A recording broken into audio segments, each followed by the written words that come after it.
Thorstein Veblen. 1857 to 1929. Thorstein Veblen. Conspicuous consumption. The leisure class. Conspicuous leisure, status and servants. Conspicuous consumption, women, luxury goods, and connoisseurship.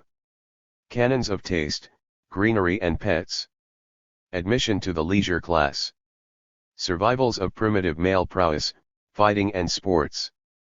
Conspicuous uselessness of education. The leisure class. The institution of a leisure class is found in its best development at the higher stages of the barbarian culture, as, for instance, in feudal Europe or feudal Japan.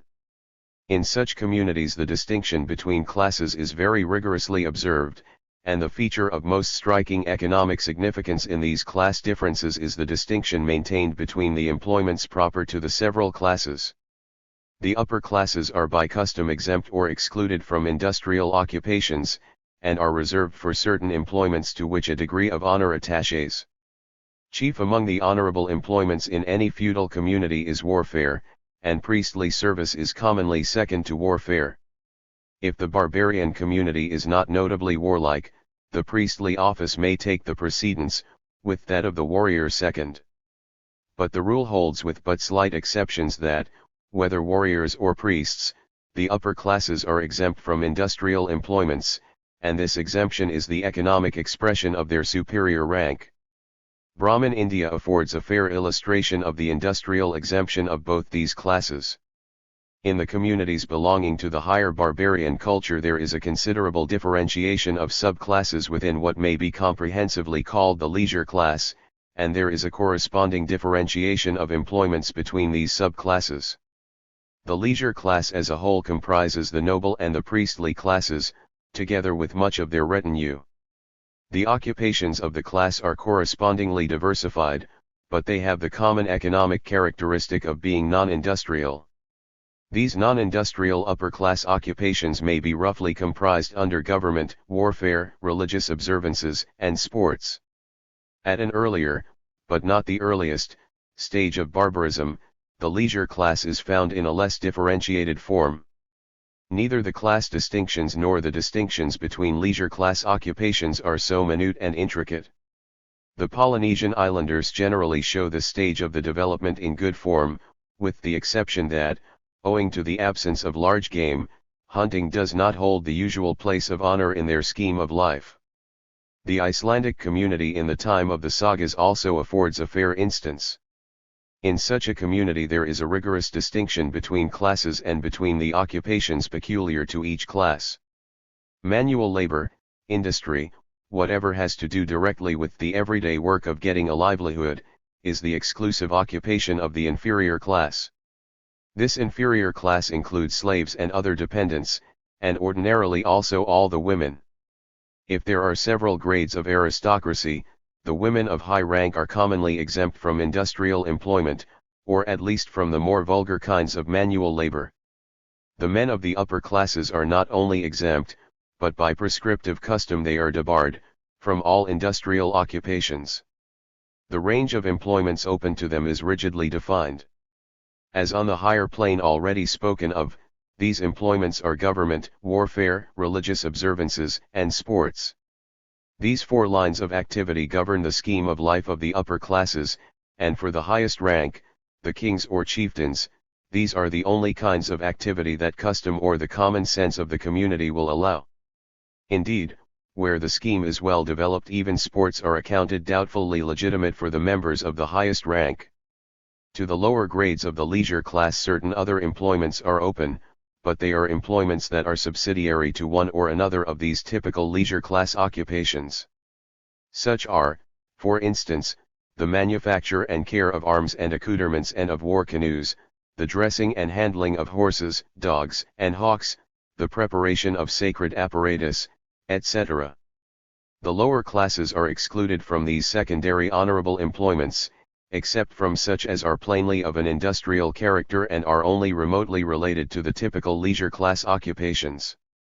If we go a step back of this exemplary barbarian culture, into the lower stages of barbarism, we no longer find the leisure class in fully developed form. But this lower barbarism shows the usages, motives, and circumstances out of which the institution of a leisure class has arisen, and indicates the steps of its early growth. Nomadic hunting tribes in various parts of the world illustrate these more primitive phases of the differentiation. Any one of the North American hunting tribes may be taken as a convenient illustration. These tribes can scarcely be said to have a defined leisure class. There is a differentiation of function, and there is a distinction between classes on the basis of this difference of function, but the exemption of the superior class from work has not gone far enough to make the designation leisure class altogether applicable. The tribes belonging on this economic level have carried the economic differentiation to the point at which a marked distinction is made between the occupations of men and women, and this distinction is of an invidious character. In nearly all these tribes the women are, by prescriptive custom, held to those employments out of which the industrial occupations proper develop at the next advance. The men are exempt from these vulgar employments and are reserved for war, hunting, sports, and devout observances. A very nice discrimination is ordinarily shown in this matter.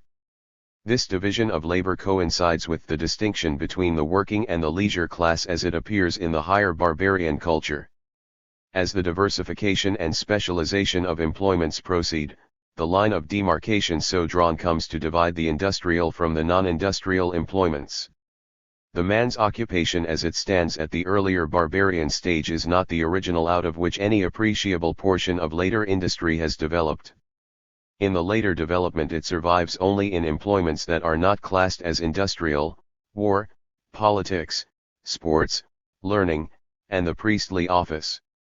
The only notable exceptions are a portion of the fishery industry and certain slight employments that are doubtfully to be classed as industry, such as the manufacture of arms, toys, and sporting goods. Virtually the whole range of industrial employments is an outgrowth of what is classed as woman's work in the primitive barbarian community. The work of the men in the lower barbarian culture is no less indispensable to the life of the group than the work done by the women. It may even be that the men's work contributes as much to the food supply and the other necessary consumption of the group. Indeed, so obvious is this productive character of the men's work that in the conventional economic writings the hunter's work is taken as the type of primitive industry. But such is not the barbarian's sense of the matter. In his own eyes he is not a laborer, and he is not to be classed with the women in this respect, nor is his effort to be classed with the women's drudgery as labor or industry, in such a sense as to admit of its being confounded with the latter. There is in all barbarian communities a profound sense of the disparity between man's and woman's work. His work may conduce to the maintenance of the group, but it is felt that it does so through an excellence and an efficacy of a kind that cannot without derogation be compared with the uneventful diligence of the women. At a farther step backward in the cultural scale, among savage groups, the differentiation of employments is still less elaborate and the invidious distinction between classes and employments is less consistent and less rigorous. Unequivocal instances of a primitive savage culture are hard to find. Few of those groups or communities that are classed as savage show no traces of regression from a more advanced cultural stage. But there are groups, some of them apparently not the result of retrogression, which show the traits of primitive savagery with some fidelity. Their culture differs from that of the barbarian communities in the absence of a leisure class and the absence, in great measure, of the animus or spiritual attitude on which the institution of a leisure class rests. These communities of primitive savages in which there is no hierarchy of economic classes make up but a small and inconspicuous fraction of the human race. As good an instance of this phase of culture as may be had is afforded by the tribes of the Andamans, or by the Todas of the Nilgiri Hills. The scheme of life of these groups at the time of their earliest contact with Europeans seems to have been nearly typical, so far as regards the absence of a leisure class. As a further instance might be cited the Ainu of Yuzo, and, more doubtfully, also some Bushmen and Eskimo groups. Some Pueblo communities are less confidently to be included in the same class.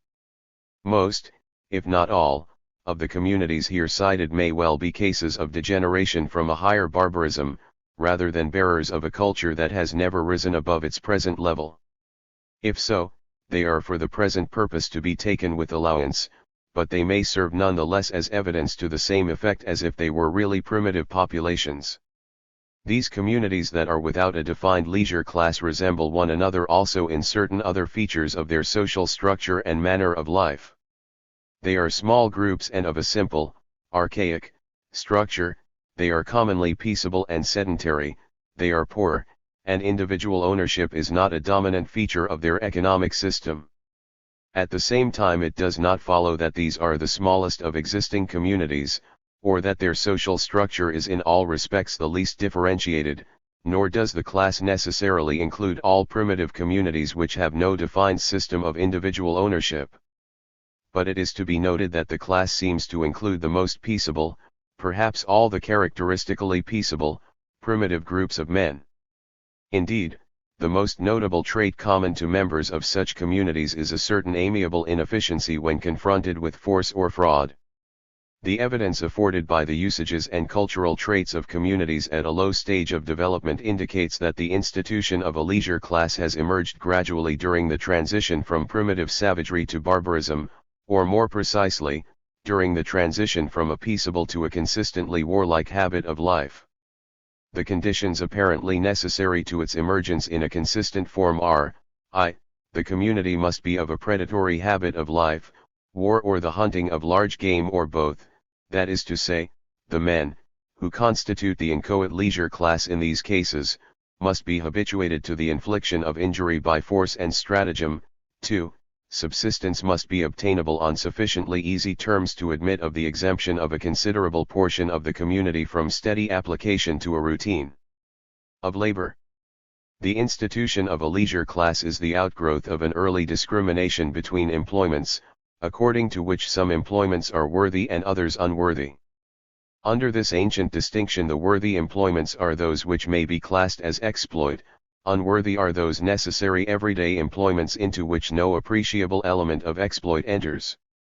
This distinction has but little obvious significance in a modern industrial community, and it has, therefore, received but slight attention at the hands of economic writers. When viewed in the light of that modern common sense which has guided economic discussion, it seems formal and insubstantial. But it persists with great tenacity as a commonplace preconception even in modern life, as is shown, for instance, by our habitual aversion to menial employments. It is a distinction of a personal kind, of superiority and inferiority. In the earlier stages of culture, when the personal force of the individual counted more immediately and obviously in shaping the course of events, the element of exploit counted for more in the everyday scheme of life. Interest centered about this fact to a greater degree. Consequently, a distinction proceeding on this ground seemed more imperative and more definitive than is the case today. As a fact in the sequence of development, therefore, the distinction is a substantial one and rests on sufficiently valid and cogent grounds. The ground on which a discrimination between facts is habitually made changes as the interest from which the facts are habitually viewed changes.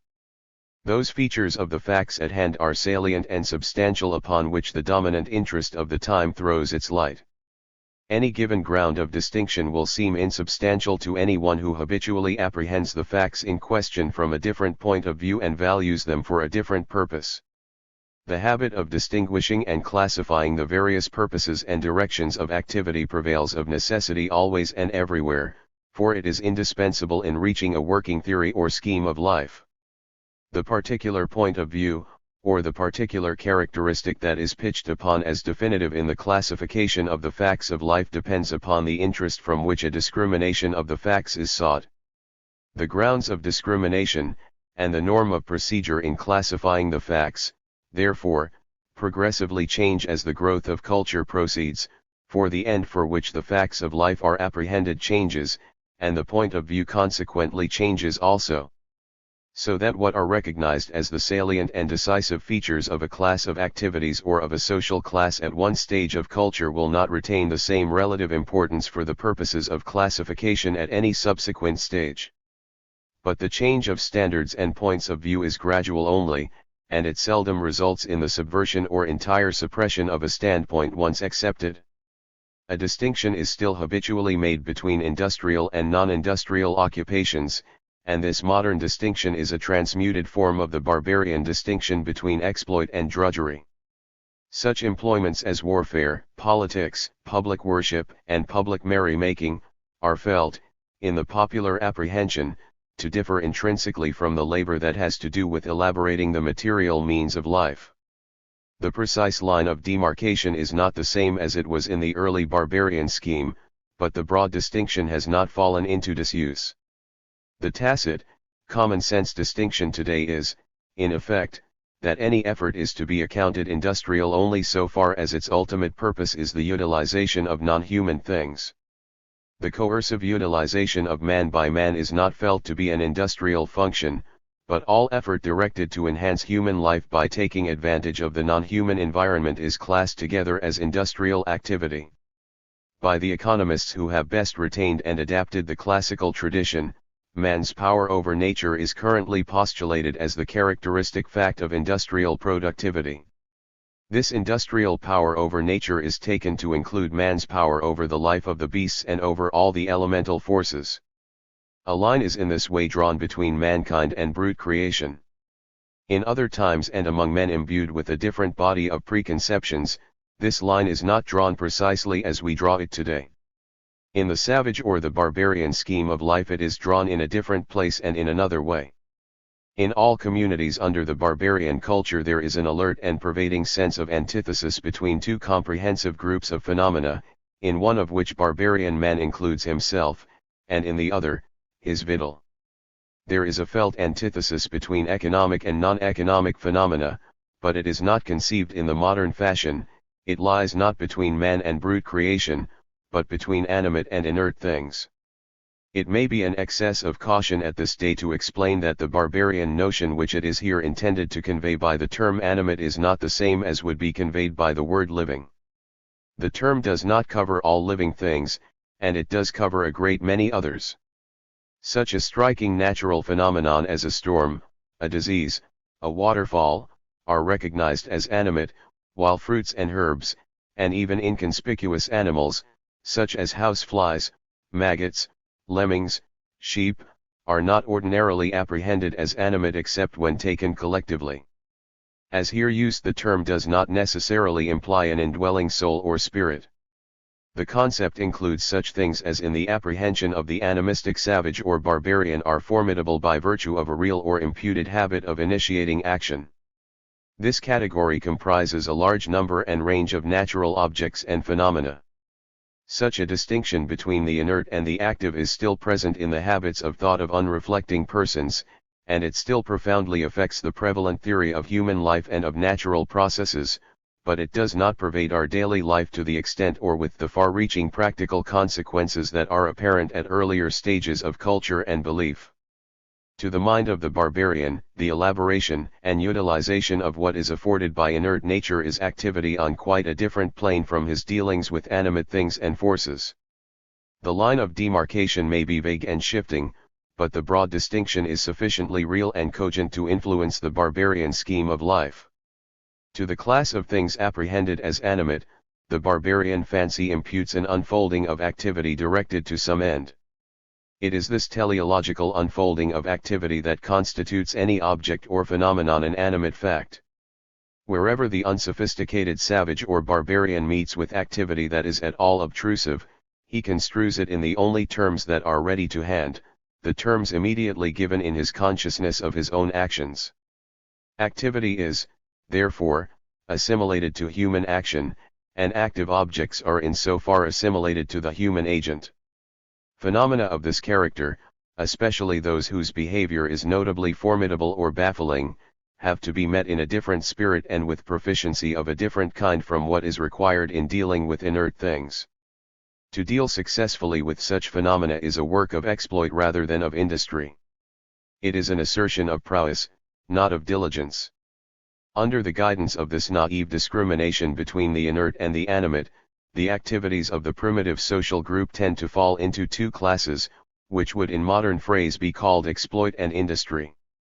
Industry is effort that goes to create a new thing, with a new purpose given it by the fashioning hand of its maker out of passive, brute, material, while exploit, so far as it results in an outcome useful to the agent, is the conversion to his own ends of energies previously directed to some other end by another agent. We still speak of brute matter with something of the barbarian's realization of a profound significance in the term. The distinction between exploit and drudgery coincides with the difference between the sexes.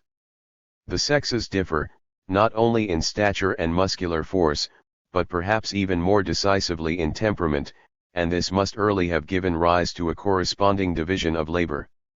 The general range of activities that come under the head of exploit falls to the males as being the stouter, more massive, better capable of a sudden and violent strain, and more readily inclined to self-assertion, active emulation, and aggression.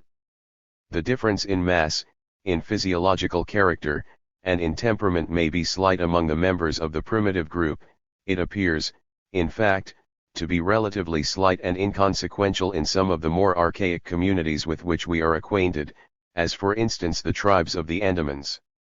But so soon as a differentiation of function has well begun on the lines marked out by this difference in physique and animus, the original difference between the sexes will itself widen. A cumulative process of selective adaptation to the new distribution of employments will set in, especially if the habitat or the fauna with which the group is in contact is such as to call for a considerable exercise of the sturdier virtues. The habitual pursuit of large game requires more of the manly qualities of massiveness, agility, and ferocity, and it can therefore scarcely fail to hasten and widen the differentiation of functions between the sexes. And so soon as the group comes into hostile contact with other groups, the divergence of function will take on the developed form of a distinction between exploit and industry. In such a predatory group of hunters it comes to be the able-bodied men's office to fight and hunt. The women do what other work there is to do, other members who are unfit for man's work being for this purpose classed with the women. But the men's hunting and fighting are both of the same general character. Both are of a predatory nature, the warrior and the hunter alike reap where they have not strewn. Their aggressive assertion of force and sagacity differs obviously from the women's assiduous and uneventful shaping of materials. It is not to be accounted productive labor, but rather an acquisition of substance by seizure. Such being the barbarian man's work, in its best development and widest divergence from women's work, any effort that does not involve an assertion of prowess comes to be unworthy of the man. As the tradition gains consistency, the common sense of the community erects it into a canon of conduct, so that no employment and no acquisition is morally possible to the self-respecting man at this cultural stage, except such as proceeds on the basis of prowess, force or fraud. When the predatory habit of life has been settled upon the group by long habituation, it becomes the able-bodied man's accredited office in the social economy to kill, to destroy such competitors in the struggle for existence as attempt to resist or elude him, to overcome and reduce to subservience those alien forces that assert themselves refractorily in the environment. So tenaciously and with such nicety is this theoretical distinction between exploit and drudgery adhered to that in many hunting tribes the man must not bring home the game which he has killed, but must send his woman to perform that baser office. As has already been indicated, the distinction between exploit and drudgery is an invidious distinction between employments. Those employments which are to be classed as exploit are worthy, honorable, noble; other employments, which do not contain this element of exploit, and especially those which imply subservience or submission, are unworthy, debasing, ignoble. The concept of dignity, worth, or honor, as applied either to persons or conduct, is of first-rate consequence in the development of classes and of class distinctions, and it is therefore necessary to say something of its derivation and meaning. Its psychological ground may be indicated in outline as follows. As a matter of selective necessity, man is an agent. He is, in his own apprehension, a center of unfolding impulsive activity, teleological activity. He is an agent seeking in every act the accomplishment of some concrete, objective, impersonal end. By force of his being such an agent he is possessed of a taste for effective work, and a distaste for futile effort. He has a sense of the merit of serviceability or efficiency and of the demerit of futility, waste, or incapacity. This aptitude or propensity may be called the instinct of workmanship. Wherever the circumstances or traditions of life lead to an habitual comparison of one person with another in point of efficiency, the instinct of workmanship works out in an emulative or invidious comparison of persons. The extent to which this result follows depends in some considerable degree on the temperament of the population. In any community where such an invidious comparison of persons is habitually made, visible success becomes an end sought for its own utility as a basis of esteem. Esteem is gained and praise is avoided by putting one's efficiency in evidence. The result is that the instinct of workmanship works out in an emulative demonstration of force. During that primitive phase of social development, when the community is still habitually peaceable, perhaps sedentary, and without a developed system of individual ownership, the efficiency of the individual can be shown chiefly and most consistently in some employment that goes to further the life of the group. What emulation of an economic kind there is between the members of such a group will be chiefly emulation in industrial serviceability. At the same time, the incentive to emulation is not strong, nor is the scope for emulation large. When the community passes from peaceable savagery to a predatory phase of life, the conditions of emulation change. The opportunity and the incentive to emulation increase greatly in scope and urgency. The activity of the men more and more takes on the character of exploit, and an invidious comparison of one hunter or warrior with another grows continually easier and more habitual. Tangible evidences of prowess, trophies, find a place in men's habits of thought as an essential feature of the paraphernalia of life. Booty, trophies of the chase or of the raid, come to be prized as evidence of preeminent force. Aggression becomes the accredited form of action, and booty serves as prima facie evidence of successful aggression. As accepted at this cultural stage, the accredited, worthy form of self-assertion is contest, and useful articles or services obtained by seizure or compulsion, serve as a conventional evidence of successful contest. Therefore, by contrast, the obtaining of goods by other methods than seizure comes to be accounted unworthy of man in his best estate. The performance of productive work, or employment in personal service, falls under the same odium for the same reason. An invidious distinction in this way arises between exploit and acquisition by seizure on the one hand and industrial employment on the other hand. Labor acquires a character of irksomeness by virtue of the indignity imputed to it. With the primitive barbarian, before the simple content of the notion has been obscured by its own ramifications and by a secondary growth of cognate ideas, honorable seems to connote nothing else than assertion of superior force. Honorable is formidable, worthy is prepotent. A honorific act is in the last analysis little if anything else than a recognized successful act of aggression, and where aggression means conflict with men and beasts, the activity which comes to be especially and primarily honorable is the assertion of the strong hand. The naive, archaic habit of construing all manifestations of force in terms of personality or will power greatly fortifies this conventional exaltation of the strong hand. Honorific epithets, in vogue among barbarian tribes as well as among peoples of a more advanced culture, commonly bear the stamp of this unsophisticated sense of honor. Epithets and titles used in addressing chieftains, and in the propitiation of kings and gods, very commonly impute a propensity for overbearing violence and an irresistible devastating force to the person who is to be propitiated. This holds true to an extent also in the more civilized communities of the present day. The predilection shown in heraldic devices for the more rapacious beasts and birds of prey goes to enforce the same view. Under this common-sense barbarian appreciation of worth or honor, the taking of life, the killing of formidable competitors, whether brute or human, is honorable in the highest degree. And this high office of slaughter, as an expression of the slayer's prepotence, casts a glamour of worth over every act of slaughter and over all the tools and accessories of the act.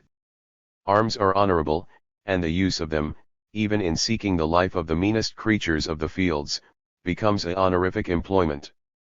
At the same time, employment in industry becomes correspondingly odious, and, in the common sense apprehension, the handling of the tools and implements of industry falls beneath the dignity of able-bodied men. Labor becomes irksome.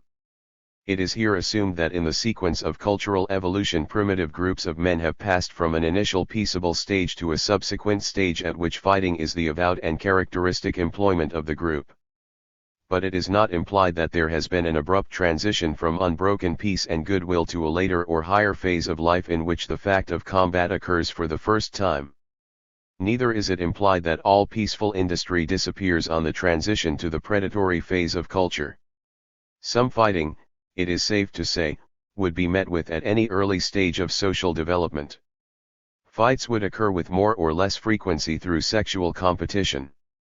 The known habits of primitive groups, as well as the habits of the anthropoid apes, argue to that effect, and the evidence from the well-known promptings of human nature enforces the same view. It may therefore be objected that there can have been no such initial stage of peaceable life as is here assumed. There is no point in cultural evolution prior to which fighting does not occur. But the point in question is not as to the occurrence of combat, occasional or sporadic, or even more or less frequent and habitual, it is a question as to the occurrence of an habitual bellicose frame of mind, a prevalent habit of judging facts and events from the point of view of the fight. The predatory phase of culture is attained only when the predatory attitude has become the habitual and accredited spiritual attitude for the members of the group, when the fight has become the dominant note in the current theory of life, when the common sense appreciation of men and things has come to be an appreciation with a view to combat. The substantial difference between the peaceable and the predatory phase of culture, therefore, is a spiritual difference, not a mechanical one. The change in spiritual attitude is the outgrowth of a change in the material facts of the life of the group, and it comes on gradually as the material circumstances favorable to a predatory attitude supervene. The inferior limit of the predatory culture is an industrial limit.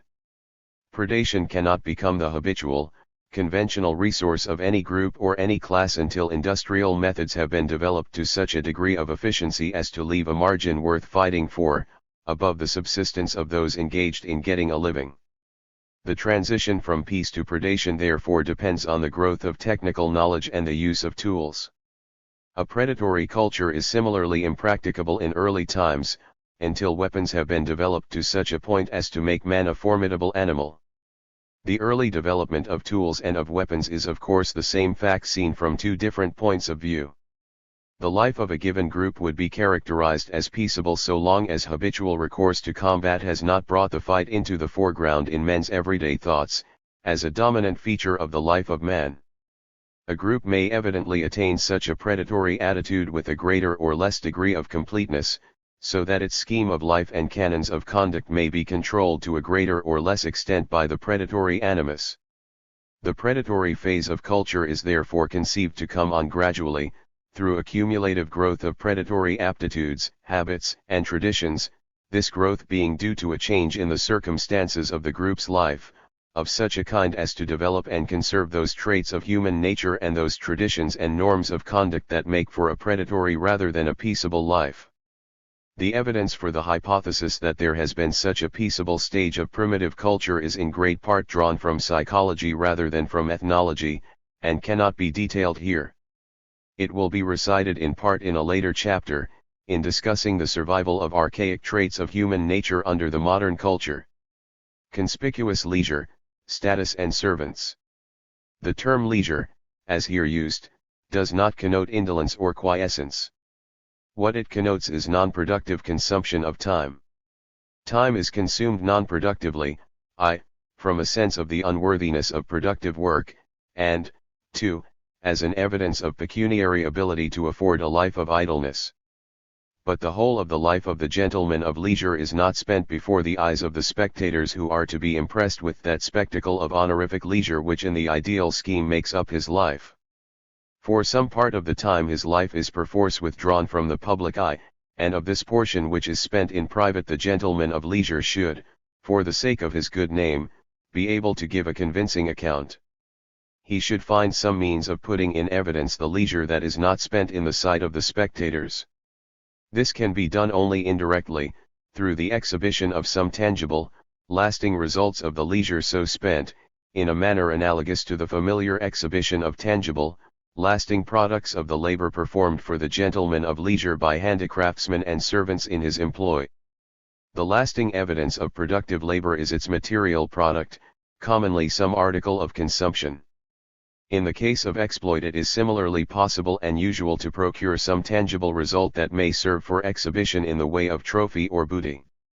At a later phase of the development, it is customary to assume some badge or insignia of honor that will serve as a conventionally accepted mark of exploit, and which at the same time indicates the quantity or degree of exploit of which it is the symbol.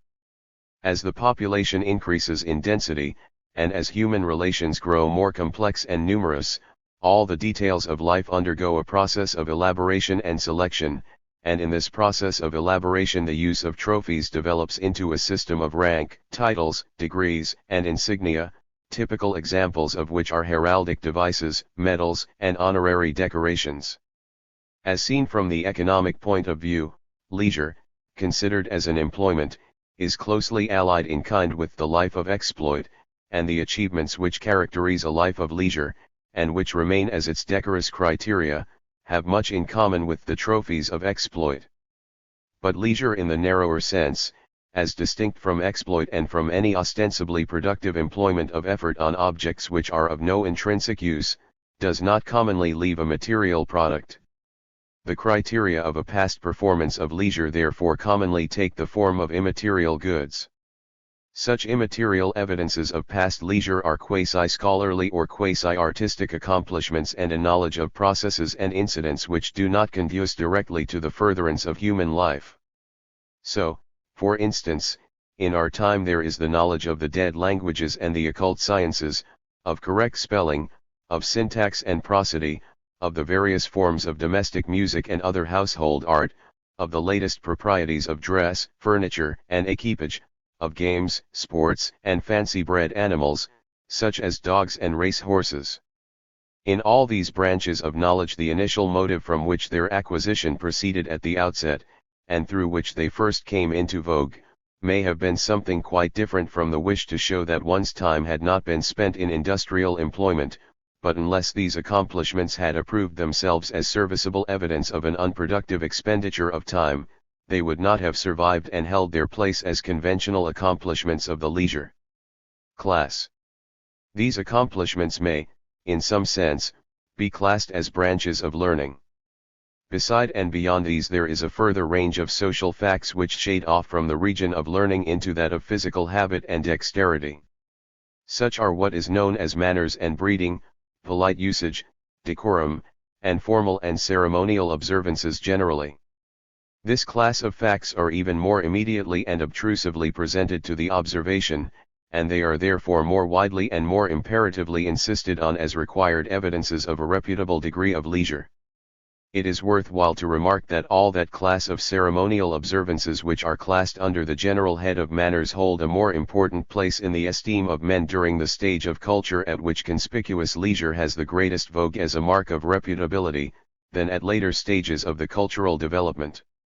The barbarian of the quasi-peaceable stage of industry is notoriously a more high-bred gentleman, in all that concerns decorum, than any but the very exquisite among the men of a later age. Indeed, it is well known, or at least it is currently believed, that manners have progressively deteriorated as society has receded from the patriarchal stage. Many a gentleman of the old school has been provoked to remark regretfully upon the underbred manners and bearing of even the better classes in the modern industrial communities, and the decay of the ceremonial code, or as it is otherwise called, the vulgarization of life, among the industrial classes proper has become one of the chief enormities of latter-day civilization in the eyes of all persons of delicate sensibilities. The decay which the code has suffered at the hands of a busy people testifies, all deprecation apart, to the fact that decorum is a product and an exponent of leisure class life and thrives in full measure only under a regime of status.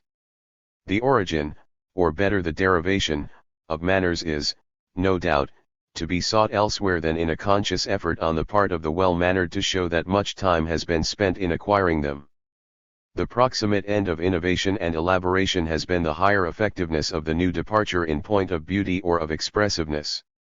In great part the ceremonial code of decorous usages owes its beginning and its growth to the desire to conciliate or to show goodwill, as anthropologists and sociologists are in the habit of assuming, and this initial motive is rarely if ever absent from the conduct of well-mannered persons at any stage of the later development. Manners, we are told, are in part an elaboration of gesture, and in part they are symbolical and conventionalist survivals representing former acts of dominance or of personal service or of personal contact. In large part they are an expression of the relation of status, a symbolic pantomime of mastery on the one hand and of subservience on the other. Wherever at the present time the predatory habit of mind, and the consequent attitude of mastery and of subservience, gives its character to the accredited scheme of life, there the importance of all punctilios of conduct is extreme, and the assiduity with which the ceremonial observance of rank and titles is attended to approaches closely to the ideal set by the barbarian of the quasi-peaceable nomadic culture. Some of the continental countries afford good illustrations of this spiritual survival. In these communities the archaic ideal is similarly approached as regards the esteem accorded to manners as a fact of intrinsic worth. Decorum set out with being symbol and pantomime and with having utility only as an exponent of the facts and qualities symbolized, but it presently suffered the transmutation which commonly passes over symbolical facts in human intercourse. Manners presently came, in popular apprehension, to be possessed of a substantial utility in themselves. They acquired a sacramental character, in great measure independent of the facts which they originally prefigured. Deviations from the code of decorum have become intrinsically odious to all men, and good breeding is, in everyday apprehension, not simply an adventitious mark of human excellence, but an integral feature of the worthy human soul. There are few things that so touch us with instinctive revulsion as a breach of decorum, and so far have we progressed in the direction of imputing intrinsic utility to the ceremonial observances of etiquette that few of us, if any, can dissociate an offense against etiquette from a sense of the substantial unworthiness of the offender. A breach of faith may be condoned, but a breach of decorum cannot. Manners make the man. Nonetheless, while manners have this intrinsic utility, in the apprehension of the performer and the beholder alike, this sense of the intrinsic rightness of decorum is only the proximate ground of the vogue of manners and breeding. Their ulterior, economic ground is to be sought in the honorific character of that leisure or non-productive employment of time and effort without which good manners are not acquired. The knowledge and habit of good form come only by long-continued use. Refined tastes, manners, and habits of life are a useful evidence of gentility, because good breeding requires time, application, and expense, and can therefore not be compassed by those whose time and energy are taken up with work. A knowledge of good form is prima facie evidence that that portion of the well-bred person's life which is not spent under the observation of the spectator has been worthily spent in acquiring accomplishments that are of no lucrative effect. In the last analysis the value of manners lies in the fact that they are the voucher of a life of leisure. Therefore, conversely, since leisure is the conventional means of pecuniary repute, the acquisition of some proficiency in decorum is incumbent on all who aspire to a modicum of pecuniary decency. So much of the honorable life of leisure as is not spent in the sight of spectators can serve the purposes of reputability only in so far as it leaves a tangible, visible result that can be put in evidence and can be measured and compared with products of the same class exhibited by competing aspirants for repute. Some such effect, in the way of leisurely manners and carriage, etc., follows from simple persistent abstention from work, even where the subject does not take thought of the matter and studiously acquire an air of leisurely opulence and mastery. Especially does it seem to be true that a life of leisure in this way persisted in through several generations will leave a persistent, ascertainable effect in the conformation of the person, and still more in his habitual bearing and demeanor. But all the suggestions of a cumulative life of leisure, and all the proficiency in decorum that comes by the way of passive habituation, may be further improved upon by taking thought and assiduously acquiring the marks of honorable leisure, and then carrying the exhibition of these adventitious marks of exemption from employment out in a strenuous and systematic discipline. Plainly, This is a point at which a diligent application of effort and expenditure may materially further the attainment of a decent proficiency in the leisure class proprieties. Conversely, the greater the degree of proficiency and the more patent the evidence of a high degree of habituation to observances which serve no lucrative or other directly useful purpose, the greater the consumption of time and substance impliedly involved in their acquisition, and the greater the resultant good repute. Hence, under the competitive struggle for proficiency in good manners, it comes about that much pains is taken with the cultivation of habits of decorum, and hence the details of decorum develop into a comprehensive discipline, conformity to which is required of all who would be held blameless in point of repute. And hence, on the other hand, this conspicuous leisure of which decorum is a ramification grows gradually into a laborious drill in deportment and an education in taste and discrimination as to what articles of consumption are decorous and what are the decorous methods of consuming them. In this connection it is worthy of notice that the possibility of producing pathological and other idiosyncrasies of person and manner by shrewd mimicry and a systematic drill have been turned to account in the deliberate production of a cultured class, often with a very happy effect. In this way, by the process vulgarly known as snobbery, a syncopated evolution of gentle birth and breeding is achieved in the case of a goodly number of families and lines of descent. This syncopated gentle birth gives results which, in point of serviceability as a leisure class factor in the population, are in no wise substantially inferior to others who may have had a longer but less arduous training in the pecuniary proprieties.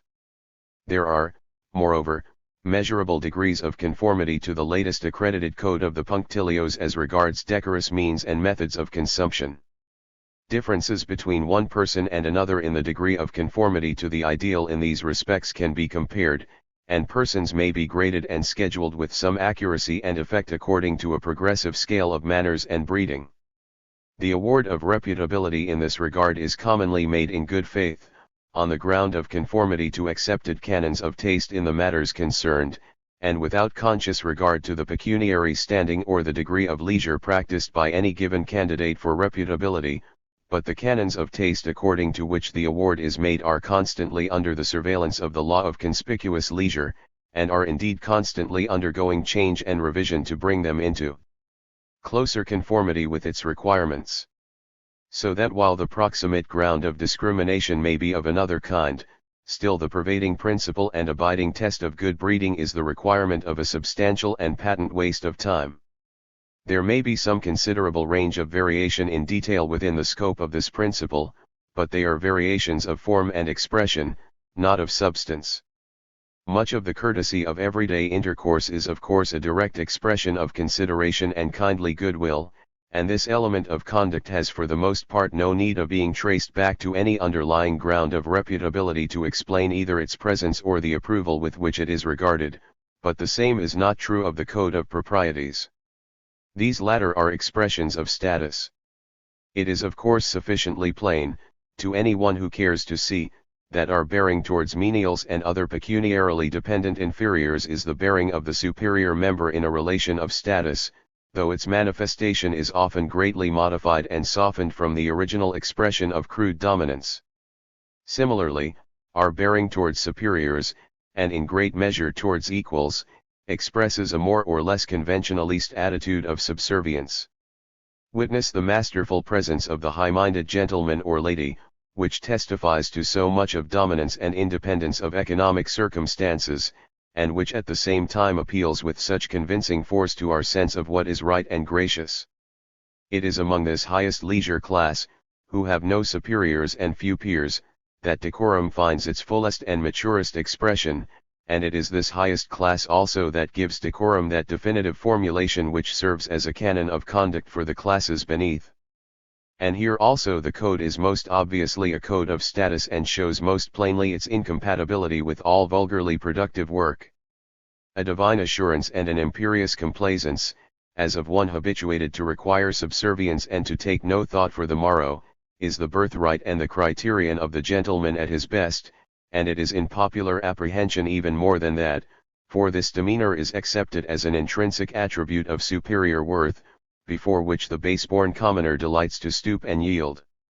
As has been indicated in an earlier chapter, there is reason to believe that the institution of ownership has begun with the ownership of persons, primarily women. The incentives to acquiring such property have apparently been, 1. A propensity for dominance and coercion, 2. The utility of these persons as evidence of the prowess of their owner, 3. The utility of their services. Personal service holds a peculiar place in the economic development. During the stage of quasi-peaceable industry, and especially during the earlier development of industry within the limits of this general stage, the utility of their services seems commonly to be the dominant motive to the acquisition of property in persons. Servants are valued for their services. But the dominance of this motive is not due to a decline in the absolute importance of the other two utilities possessed by servants. It is rather that the altered circumstances of life accentuate the utility of servants for this last named purpose. Women and other slaves are highly valued, both as an evidence of wealth and as a means of accumulating wealth. Together with cattle, if the tribe is a pastoral one, they are the usual form of investment for a profit. To such an extent may female slavery give its character to the economic life under the quasi-peaceable culture that the woman even comes to serve as a unit of value among peoples occupying this cultural stage, as for instance in Homeric times. Where this is the case, there need be little question but that the basis of the industrial system is chattel slavery and that the women are commonly slaves. The great, pervading human relation in such a system is that of master and servant. The accepted evidence of wealth is the possession of many women, and presently also of other slaves engaged in attendance on their master's person and in producing goods for him. A division of labor presently sets in, whereby personal service and attendance on the master becomes the special office of a portion of the servants, while those who are wholly employed in industrial occupations proper are removed more and more from all immediate relation to the person of their owner. At the same time, those servants whose office is personal service, including domestic duties, come gradually to be exempted from productive industry carried on for gain. This process of progressive exemption from the common run of industrial employment will commonly begin with the exemption of the wife, or the chief wife. After the community has advanced to settled habits of life, wife capture from hostile tribes becomes impracticable as a customary source of supply. Where this cultural advance has been achieved, the chief wife is ordinarily of gentle blood, and the fact of her being so will hasten her exemption from vulgar employment. The manner in which the concept of gentle blood originates, as well as the place which it occupies in the development of marriage, cannot be discussed in this place. For the purpose in hand it will be sufficient to say that gentle blood is blood which has been ennobled by protracted contact with accumulated wealth or unbroken prerogative. The woman with these antecedents is preferred in marriage, both for the sake of a resulting alliance with her powerful relatives and because a superior worth is felt to inhere in blood which has been associated with many goods and great power. She will still be her husband's chattel, as she was her father's chattel before her purchase, but she is at the same time of her father's gentle blood, and hence there is a moral incongruity in her occupying herself with the debasing employments of her fellow servants. However completely she may be subject to her master, and however inferior to the male members of the social stratum in which her birth has placed her, the principle that gentility is transmissible will act to place her above the common slave, and so soon as this principle has acquired a prescriptive authority it will act to invest her in some measure with that prerogative of leisure which is the chief mark of gentility. Furthered by this principle of transmissible gentility, the wife's exemption gains in scope, if the wealth of her owner permits it, until it includes exemption from debasing menial service as well as from handicraft. As the industrial development goes on and property becomes massed in relatively fewer hands, the conventional standard of wealth of the upper class rises. The same tendency to exemption from handicraft, and in the course of time from menial domestic employments, will then assert itself as regards the other wives, if such there are, and also as regards other servants in immediate attendance upon the person of their master. The exemption comes more tardily the remoter the relation in which the servant stands to the person of the master. If the pecuniary situation of the master permits it, the development of a special class of personal or body servants is also furthered by the very grave importance which comes to attach to this personal service.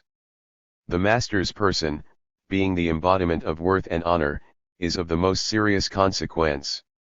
Both for his reputable standing in the community and for his self-respect, it is a matter of moment that he should have at his call efficient specialized servants, whose attendance upon his person is not diverted from this their chief office by any by-occupation. These specialized servants are useful more for show than for service actually performed. In so far as they are not kept for exhibition simply, they afford gratification to their master chiefly in allowing scope to his propensity for dominance. It is true, the care of the continually increasing household apparatus may require added labor, but since the apparatus is commonly increased in order to serve as a means of good repute rather than as a means of comfort, this qualification is not of great weight. All these lines of utility are better served by a larger number of more highly specialized servants. There results, therefore, a constantly increasing differentiation and multiplication of domestic and body servants, along with the concomitant progressive exemption of such servants from productive labor. By virtue of their serving as evidence of ability to pay, the office of such domestics regularly tends to include continually fewer duties, and their service tends in the end to become nominal only. This is especially true of those servants who are in most immediate and obvious attendance upon their master. So that the utility of these comes to consist, in great part, in their conspicuous exemption from productive labor and in the evidence which this exemption affords of their master's wealth and power. After some considerable advance has been made in the practice of employing a special corps of servants for the performance of a conspicuous leisure in this manner, men begin to be preferred above women for services that bring them obtrusively into view. Men, especially lusty, personable fellows, such as footmen and other menials should be, are obviously more powerful and more expensive than women. They are better fitted for this work, as showing a larger waste of time and of human energy.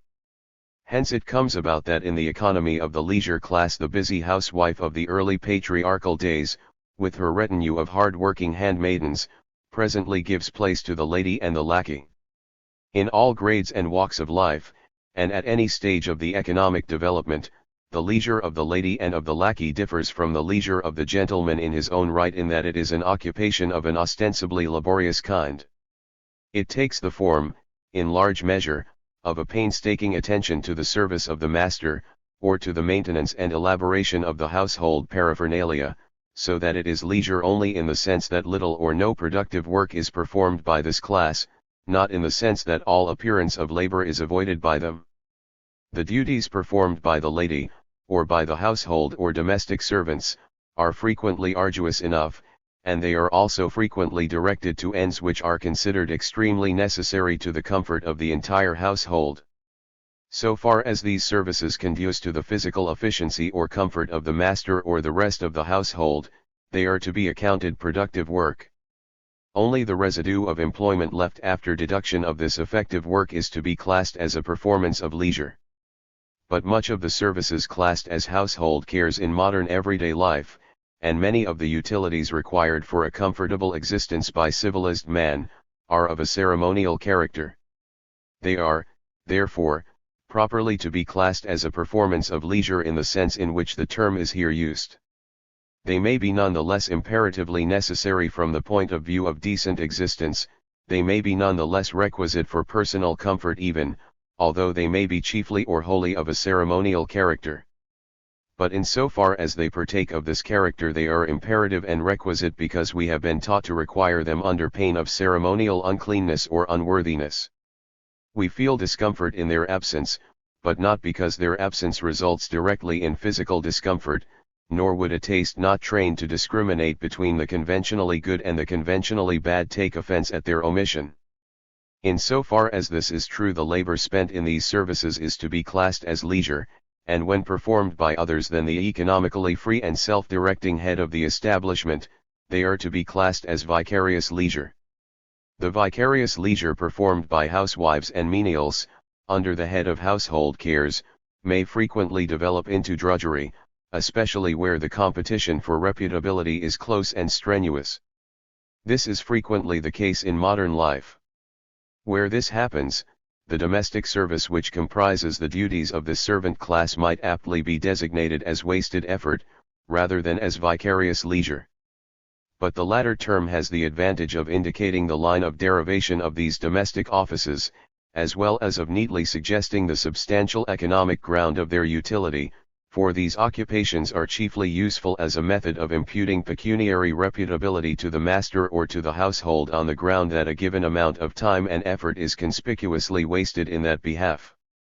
In this way, then, there arises a subsidiary or derivative leisure class, whose office is the performance of a vicarious leisure for the behoof of the reputability of the primary or legitimate leisure class.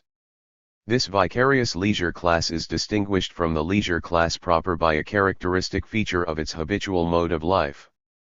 The leisure of the master class is, at least ostensibly, an indulgence of a proclivity for the avoidance of labor and is presumed to enhance the master's own well-being and fullness of life, but the leisure of the servant class exempt from productive labor is in some sort a performance exacted from them, and is not normally or primarily directed to their own comfort. The leisure of the servant is not his own leisure. So far as he is a servant in the full sense, and not at the same time a member of a lower order of the leisure class proper, his leisure normally passes under the guise of specialized service directed to the furtherance of his master's fullness of life. Evidence of this relation of subservience is obviously present in the servant's carriage and manner of life. The like is often true of the wife throughout the protracted economic stage during which she is still primarily a servant, that is to say, so long as the household with a male head remains in force.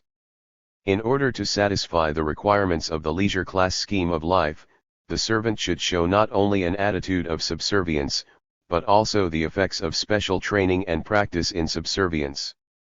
The servant or wife should not only perform certain offices and show a servile disposition, but it is quite as imperative that they should show an acquired facility in the tactics of subservience, a trained conformity to the canons of effectual and conspicuous subservience. Even today it is this aptitude and acquired skill in the formal manifestation of the servile relation that constitutes the chief element of utility in our highly paid servants, as well as one of the chief ornaments of the well-bred housewife. The first requisite of a good servant is that he should conspicuously know his place. It is not enough that he knows how to effect certain desired mechanical results, he must, above all, know how to effect these results in due form. Domestic service might be said to be a spiritual rather than a mechanical function. Gradually there grows up an elaborate system of good form, specifically regulating the manner in which this vicarious leisure of the servant class is to be performed. Any departure from these canons of form is to be deprecated, not so much because it evinces a shortcoming in mechanical efficiency, or even that it shows an absence of the servile attitude and temperament, but because, in the last analysis, it shows the absence of special training. Special training in personal service costs time and effort, and where it is obviously present in a high degree, it argues that the servant who possesses it, neither is nor has been habitually engaged in any productive occupation. It is prima facie evidence of a vicarious leisure extending far back in the past.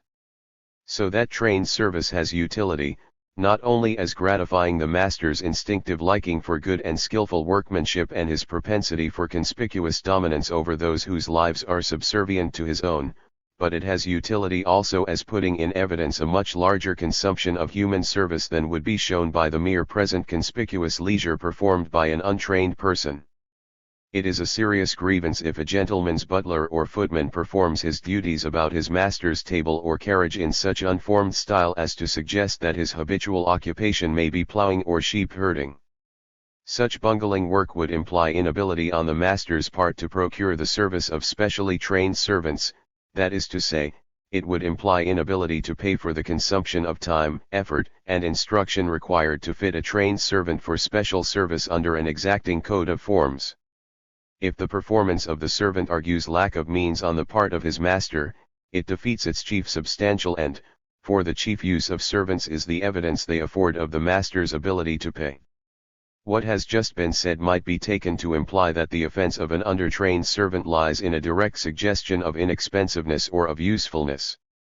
Such, of course, is not the case. The connection is much less immediate.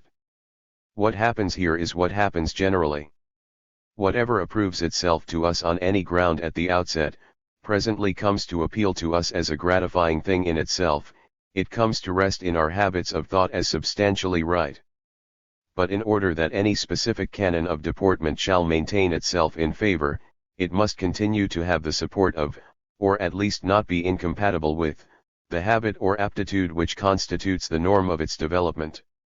The need of vicarious leisure, or conspicuous consumption of service, is a dominant incentive to the keeping of servants.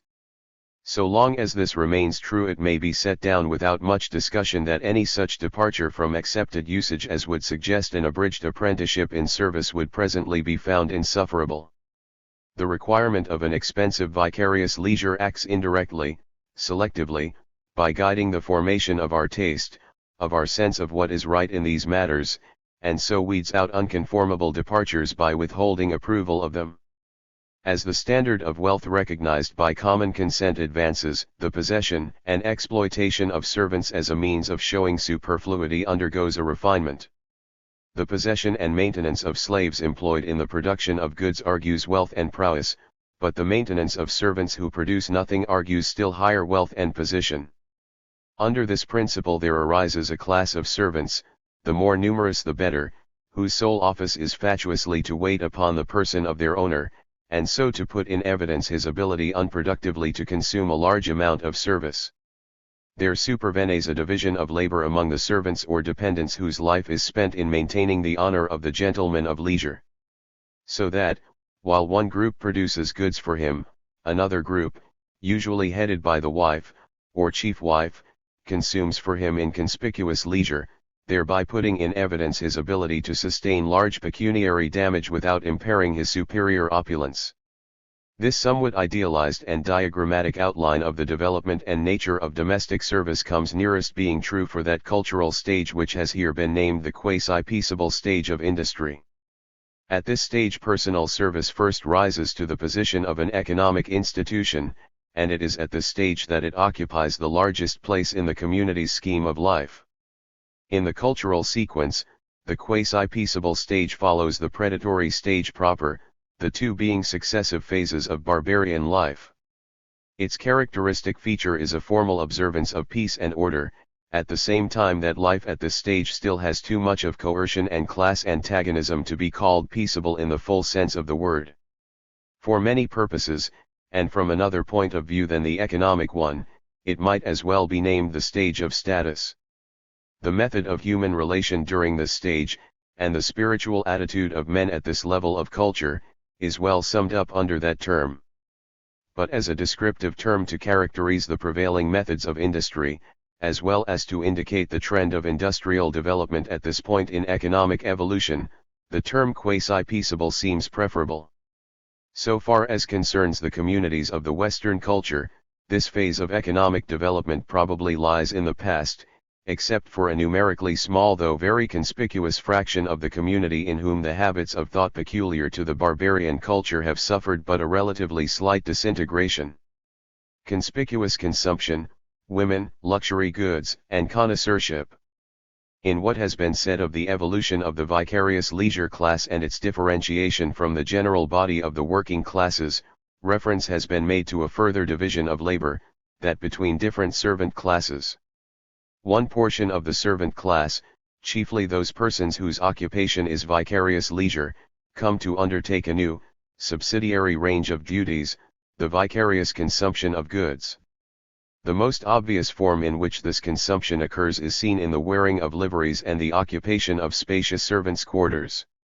Another, scarcely less obtrusive or less effective form of vicarious consumption, and a much more widely prevalent one, is the consumption of food, clothing, dwelling, and furniture by the lady and the rest of the domestic establishment. But already at a point in economic evolution far antedating the emergence of the lady, specialized consumption of goods as an evidence of pecuniary strength had begun to work out in a more or less elaborate system. The beginning of a differentiation in consumption even antedates the appearance of anything that can fairly be called pecuniary strength. It is traceable back to the initial phase of predatory culture, and there is even a suggestion that an incipient differentiation in this respect lies back of the beginnings of the predatory life.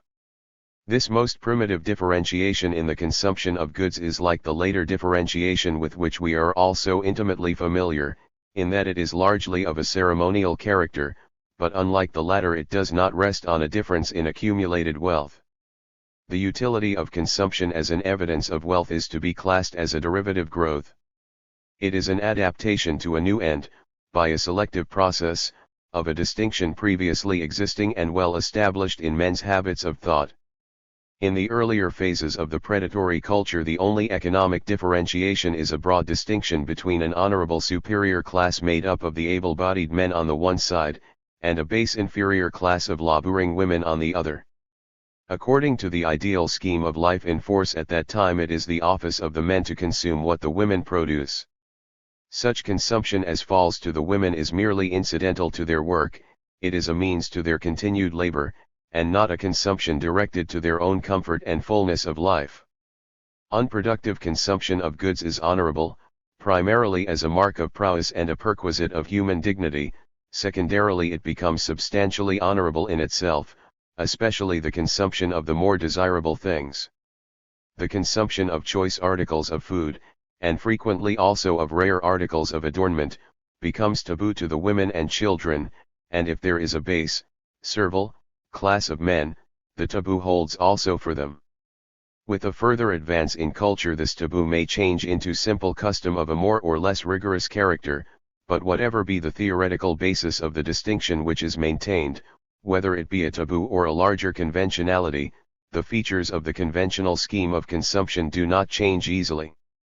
When the quasi-peaceable stage of industry is reached, with its fundamental institution of chattel slavery, the general principle, more or less rigorously applied, is that the base, industrious class should consume only what may be necessary to their subsistence. In the nature of things, luxuries and the comforts of life belong to the leisure class. Under the taboo, certain victuals, and more particularly certain beverages, are strictly reserved for the use of the superior class. The ceremonial differentiation of the dietary is best seen in the use of intoxicating beverages and narcotics. If these articles of consumption are costly, they are felt to be noble and honorific. Therefore the base classes, primarily the women, practice an enforced continence with respect to these stimulants, except in countries where they are obtainable at a very low cost. From archaic times down through all the length of the patriarchal regime, it has been the office of the women to prepare and administer these luxuries, and it has been the perquisite of the men of gentle birth and breeding to consume them. Drunkenness and the other pathological consequences of the free use of stimulants therefore tend in their turn to become honorific, as being a mark, at the second remove, of the superior status of those who are able to afford the indulgence. Infirmities induced by overindulgence are among some peoples freely recognized as manly attributes. It has even happened that the name for certain diseased conditions of the body arising from such an origin has passed into everyday speech as a synonym for noble or gentle. It is only at a relatively early stage of culture that the symptoms of expensive vice are conventionally accepted as marks of a superior status, and so tend to become virtues and command the deference of the community, but the reputability that attaches to certain expensive vices long retains so much of its force as to appreciably lessen the disapprobation visited upon the men of the wealthy or noble class for any excessive indulgence. The same invidious distinction adds force to the current disapproval of any indulgence of this kind on the part of women, minors, and inferiors. This invidious traditional distinction has not lost its force even among the more advanced peoples of today. Where the example set by the leisure class retains its imperative force in the regulation of the conventionalities, it is observable that the women still in great measure practice the same traditional continence with regard to stimulants. This characterization of the greater continence in the use of stimulants practiced by the women of the reputable classes may seem an excessive refinement of logic at the expense of common sense.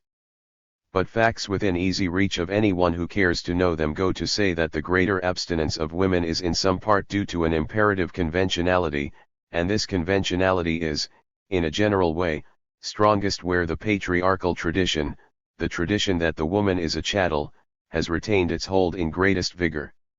in a sense which has been greatly qualified in scope and rigor, but which has by no means lost its meaning even yet. This tradition says that the woman, being a chattel, should consume only what is necessary to her sustenance, except so far as her further consumption contributes to the comfort or the good repute of her master. The consumption of luxuries, in the true sense, is a consumption directed to the comfort of the consumer himself, and is, therefore, a mark of the master. Any such consumption by others can take place only on a basis of sufferance.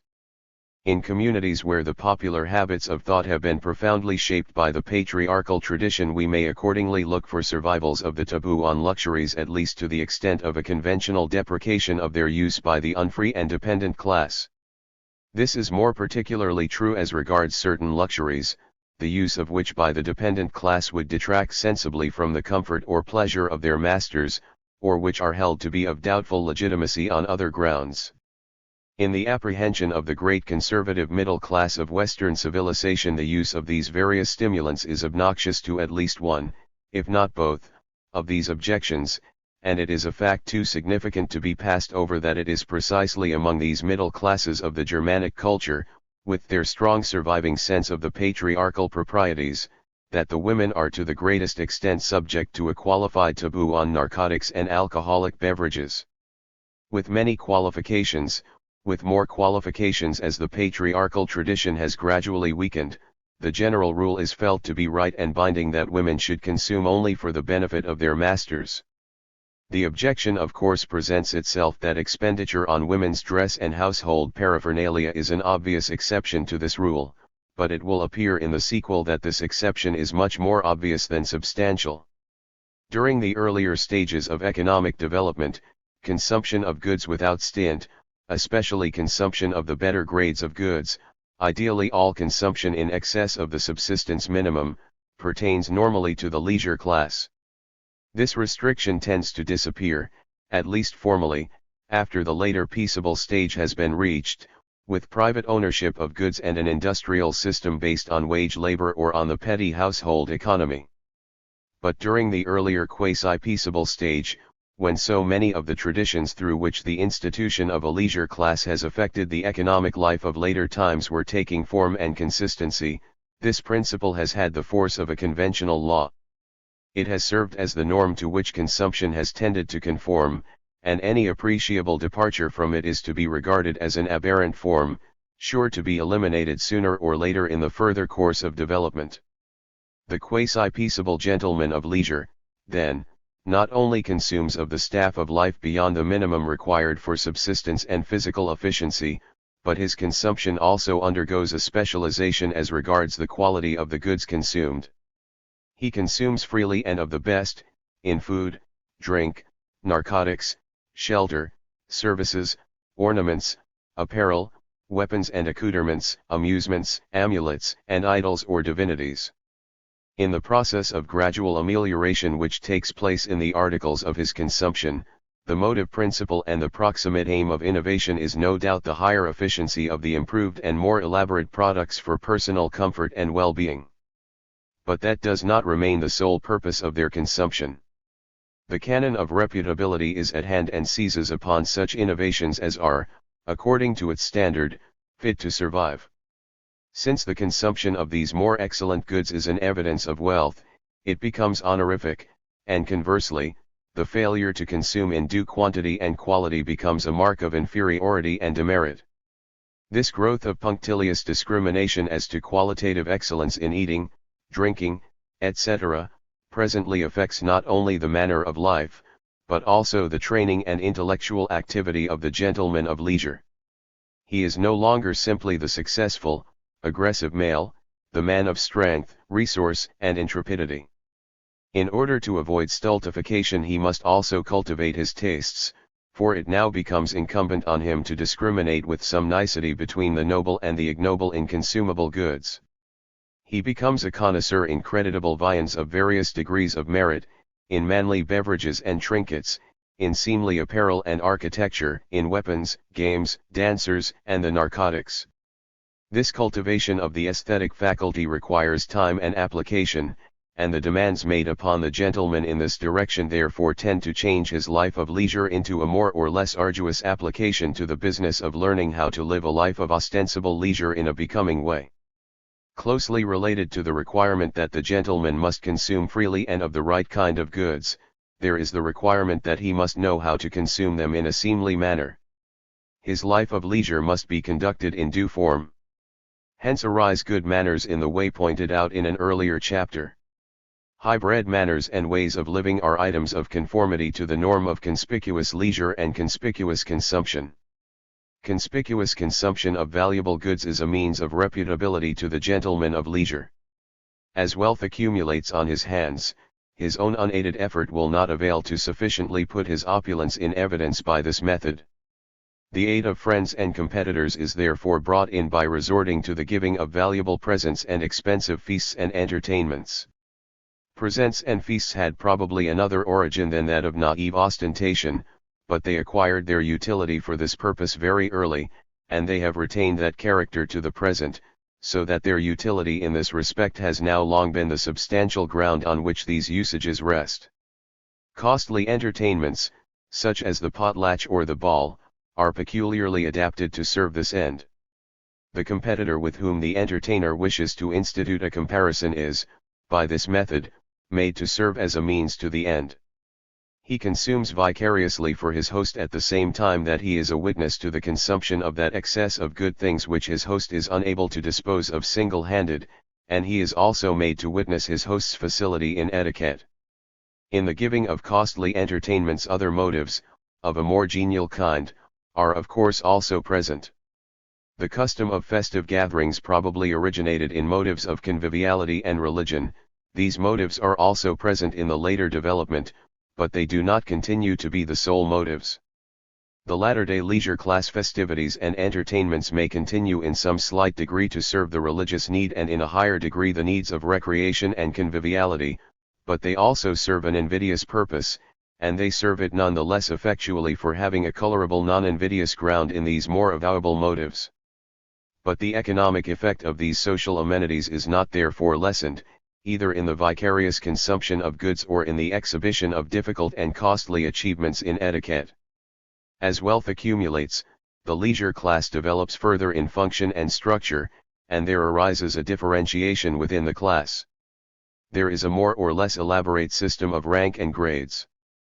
This differentiation is furthered by the inheritance of wealth and the consequent inheritance of gentility. With the inheritance of gentility goes the inheritance of obligatory leisure, and gentility of a sufficient potency to entail a life of leisure may be inherited without the complement of wealth required to maintain a dignified leisure. Gentle blood may be transmitted without goods enough to afford a reputably free consumption at one's ease. Hence results a class of impecunious gentlemen of leisure, incidentally referred to already. These half-caste gentlemen of leisure fall into a system of hierarchical gradations. Those who stand near the higher and the highest grades of the wealthy leisure class, in point of birth, or in point of wealth, or both, outrank the remoter-born and the pecuniarily weaker. These lower grades, especially the impecunious, or marginal, gentlemen of leisure, affiliate themselves by a system of dependence or fealty to the great ones. By so doing they gain an increment of repute, or of the means with which to lead a life of leisure, from their patron. They become his courtiers or retainers, servants, and being fed and countenanced by their patron they are indices of his rank and vicarious consumers of his superfluous wealth. Many of these affiliated gentlemen of leisure are at the same time lesser men of substance in their own right, so that some of them are scarcely at all, others only partially, to be rated as vicarious consumers. So many of them, however, as make up the retainers and hangers-on of the patron may be classed as vicarious consumers without qualification. Many of these again, and also many of the other aristocracy of less degree, have in turn attached to their persons a more or less comprehensive group of vicarious consumers in the persons of their wives and children, their servants, retainers, etc. Throughout this graduated scheme of vicarious leisure and vicarious consumption the rule holds that these offices must be performed in some such manner, or under some such circumstance or insignia, as shall point plainly to the master to whom this leisure or consumption pertains, and to whom therefore the resulting increment of good repute of right inures. The consumption and leisure executed by these persons for their master or patron represents an investment on his part with a view to an increase of good fame. As regards feasts and largesses, this is obvious enough, and the imputation of repute to the host or patron here takes place immediately, on the ground of common notoriety. Where leisure and consumption is performed vicariously by henchmen and retainers, imputation of the resulting repute to the patron is effected by their residing near his person, so that it may be plain to all men from what source they draw. As the group whose good esteem is to be secured in this way grows larger, more patent means are required to indicate the imputation of merit for the leisure performed, and to this end uniforms, badges, and liveries come into vogue. The wearing of uniforms or liveries implies a considerable degree of dependence, and may even be said to be a mark of servitude, real or ostensible. The wearers of uniforms and liveries may be roughly divided into two classes, the free and the servile, or the noble and the ignoble. The services performed by them are likewise divisible into noble and ignoble. Of course, the distinction is not observed with strict consistency in practice. The less debasing of the base services and the less honorific of the noble functions are not infrequently merged in the same person. But the general distinction is not on that account to be overlooked.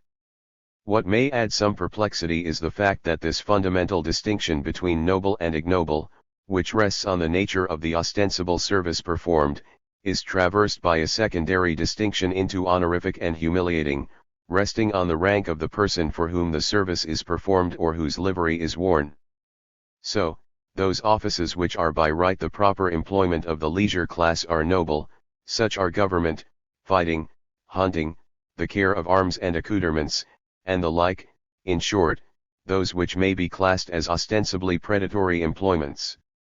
On the other hand, those employments which properly fall to the industrious class are ignoble, such as handicraft or other productive labor, menial services, and the like.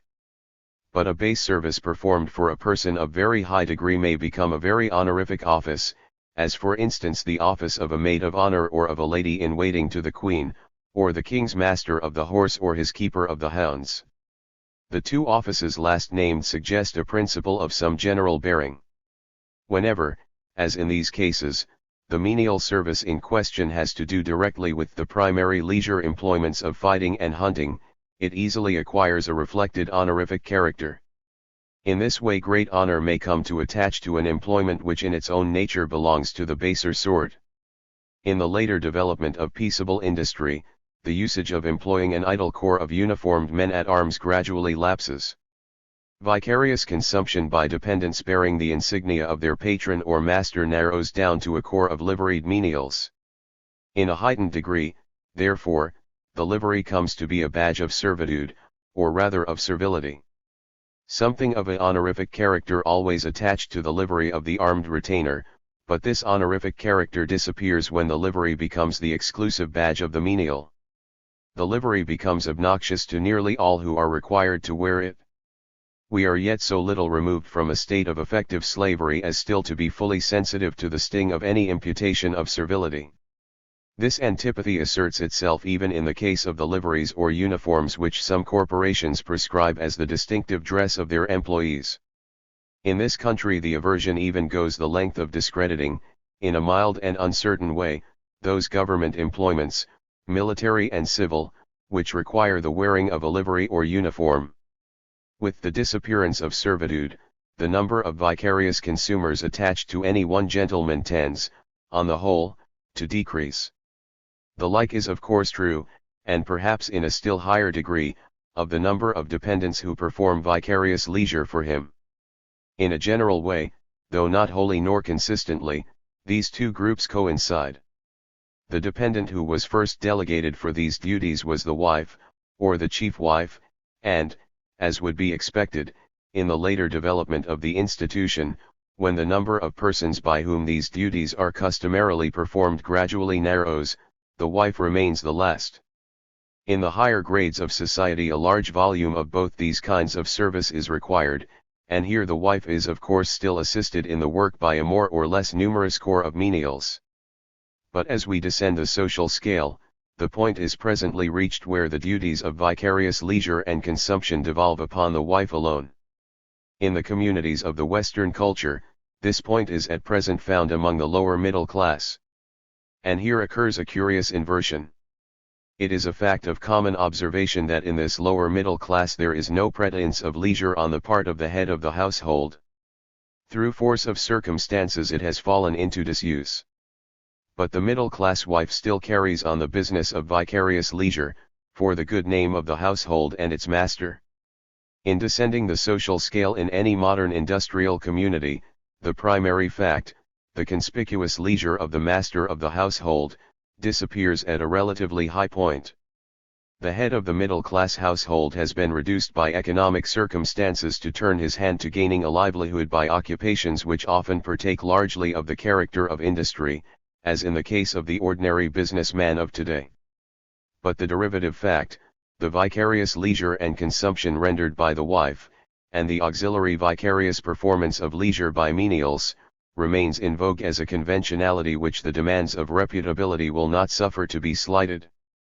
It is by no means an uncommon spectacle to find a man applying himself to work with the utmost assiduity, in order that his wife may in due form render for him that degree of vicarious leisure which the common sense of the time demands. The leisure rendered by the wife in such cases is, of course, not a simple manifestation of idleness or indolence. It almost invariably occurs disguised under some form of work or household duties or social amenities, which prove on analysis to serve little or no ulterior end beyond showing that she does not and need not occupy herself with anything that is gainful or that is of substantial use. As has already been noticed under the head of manners, the greater part of the customary round of domestic cares to which the middle-class housewife gives her time and effort is of this character. Not that the results of her attention to household matters, of a decorative and modificatory character, are not pleasing to the sense of men trained in middle-class proprieties, but the taste to which these effects of household adornment and tidiness appeal is a taste which has been formed under the selective guidance of a canon of propriety that demands just these evidences of wasted effort. The effects are pleasing to us chiefly because we have been taught to find them pleasing. There goes into these domestic duties much solicitude for a proper combination of form and color, and for other ends that are to be classed as aesthetic in the proper sense of the term, and it is not denied that effects having some substantial aesthetic value are sometimes attained. Pretty much all that is here insisted on is that, as regards these amenities of life, the housewife's efforts are under the guidance of traditions that have been shaped by the law of conspicuously wasteful expenditure of time and substance. If beauty or comfort is achieved, and it is a more or less fortuitous circumstance if they must be achieved by means and methods that commend themselves to the great economic law of wasted effort. The more reputable, presentable portion of middle-class household paraphernalia are, on the one hand, items of conspicuous consumption, and on the other hand, apparatus for putting in evidence the vicarious leisure rendered by the housewife. The requirement of vicarious consumption at the hands of the wife continues in force even at a lower point in the pecuniary scale than the requirement of vicarious leisure. At a point below which little if any pretense of wasted effort, in ceremonial cleanness and the like, is observable, and where there is assuredly no conscious attempt at ostensible leisure, decency still requires the wife to consume some goods conspicuously for the reputability of the household and its head. So that, as the latter-day outcome of this evolution of an archaic institution, the wife, who was at the outset the drudge and chattel of the man, both in fact and in theory, the producer of goods for him to consume, has become the ceremonial consumer of goods which he produces.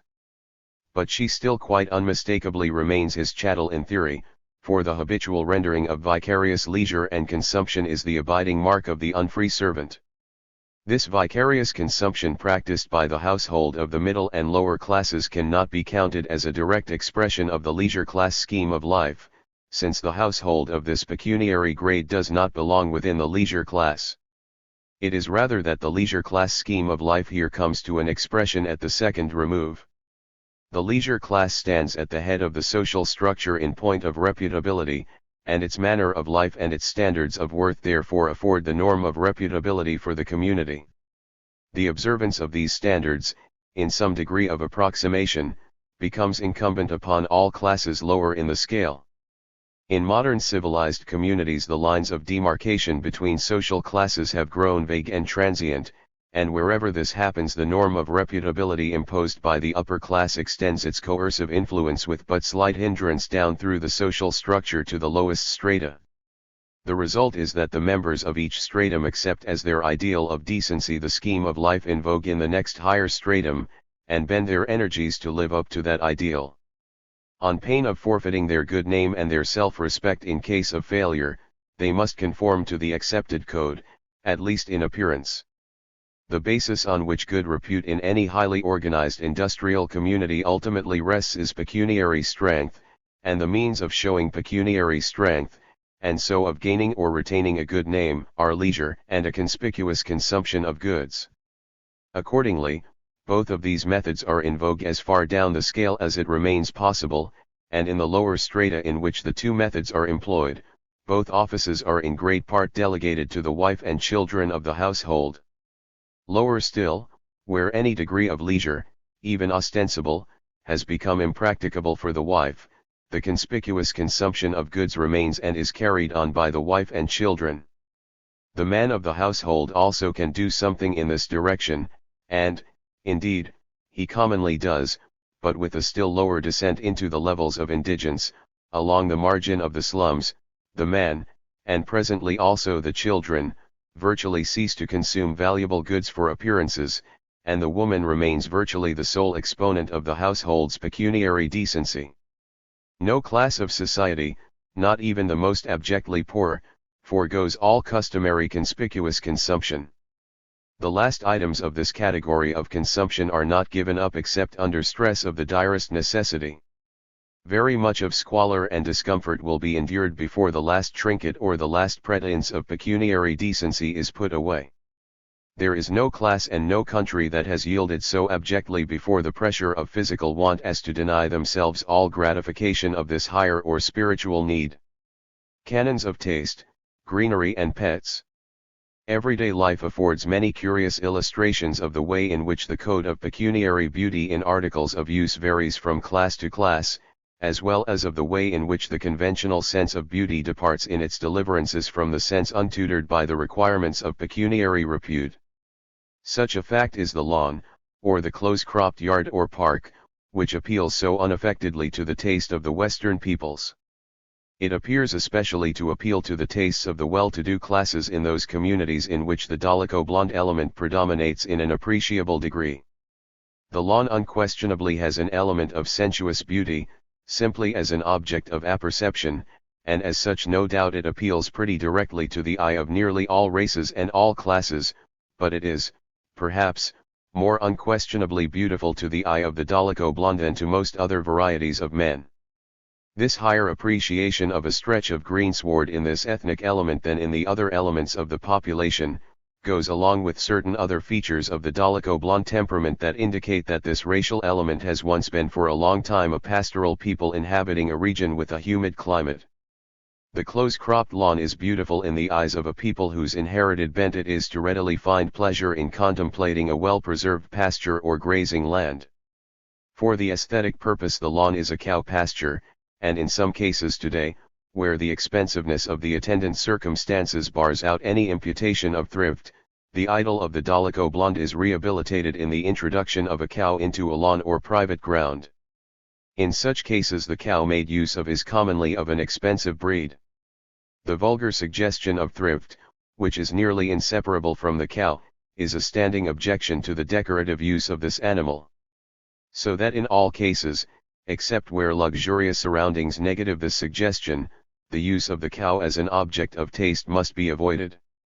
Where the predilection for some grazing animal to fill out the suggestion of the pasture is too strong to be suppressed, the cow's place is often given to some more or less inadequate substitute, such as deer, antelopes, or some such exotic beast.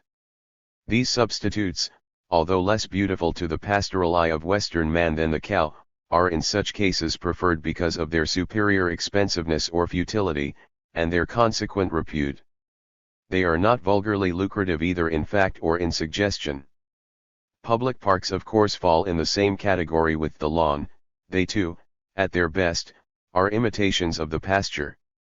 Such a park is of course best kept by grazing, and the cattle on the grass are themselves no mean addition to the beauty of the thing, as need scarcely be insisted on with anyone who has once seen a well-kept pasture. But it is worth noting, as an expression of the pecuniary element in popular taste, that such a method of keeping public grounds is seldom resorted to. The best that is done by skilled workmen under the supervision of a trained keeper is a more or less close imitation of a pasture, but the result invariably falls somewhat short of the artistic effect of grazing. But to the average popular apprehension a herd of cattle so pointedly suggests thrift and usefulness that their presence in the public pleasure ground would be intolerably cheap. This method of keeping grounds is comparatively inexpensive, therefore it is indecorous.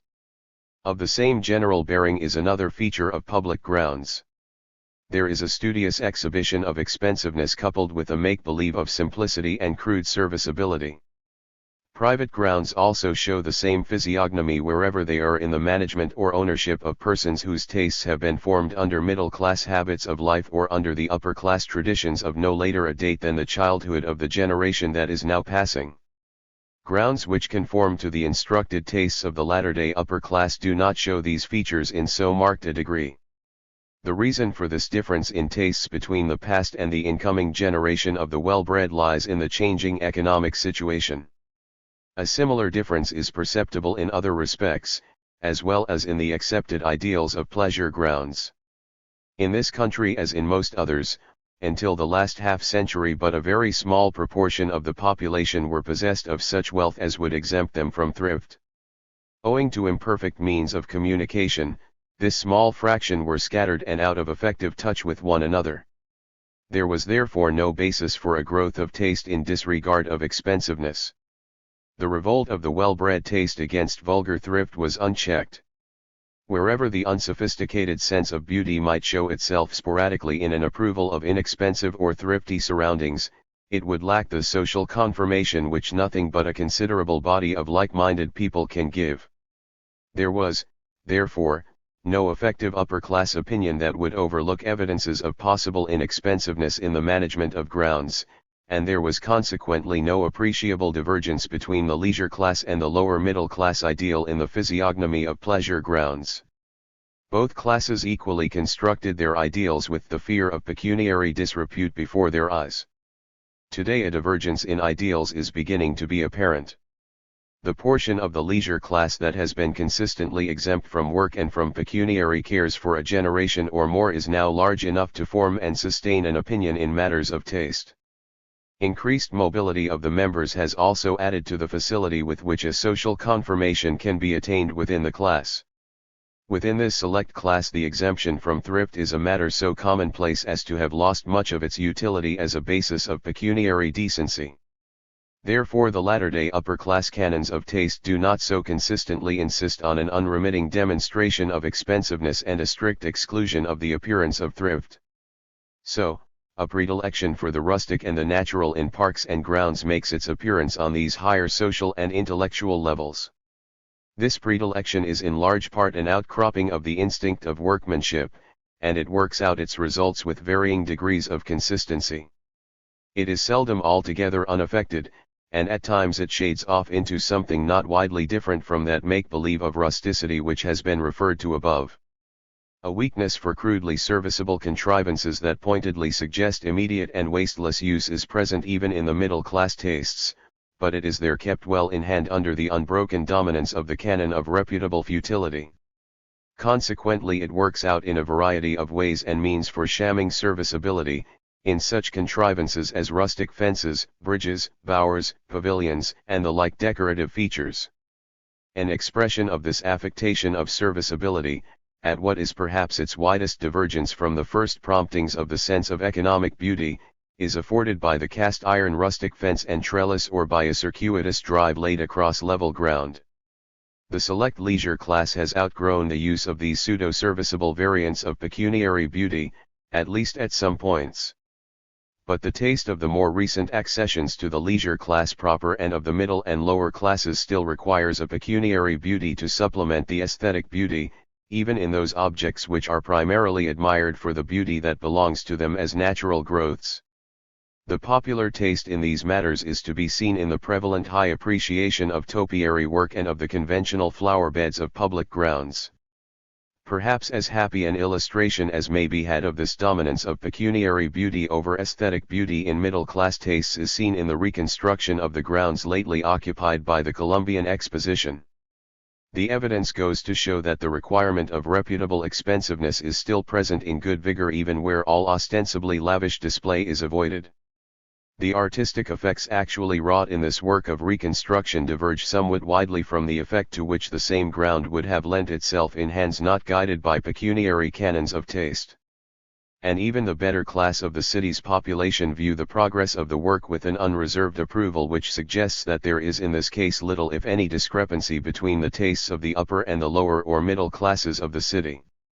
The sense of beauty in the population of this representative city of the advanced pecuniary culture is very chary of any departure from its great cultural principle of conspicuous waste.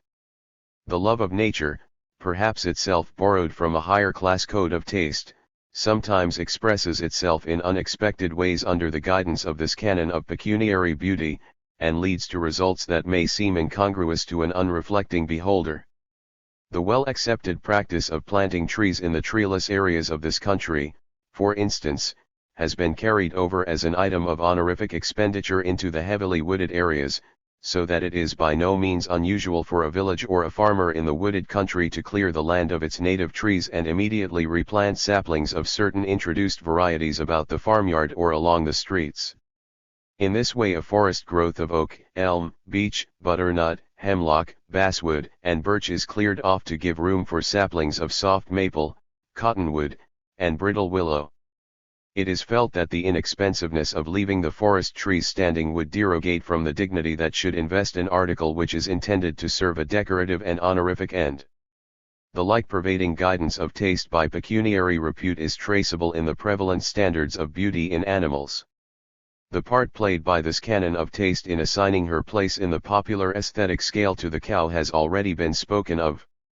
Something to the same effect is true of the other domestic animals, so far as they are in an appreciable degree industrially useful to the community, as, for instance, barnyard fowl, hogs, cattle, sheep, goats, draft horses.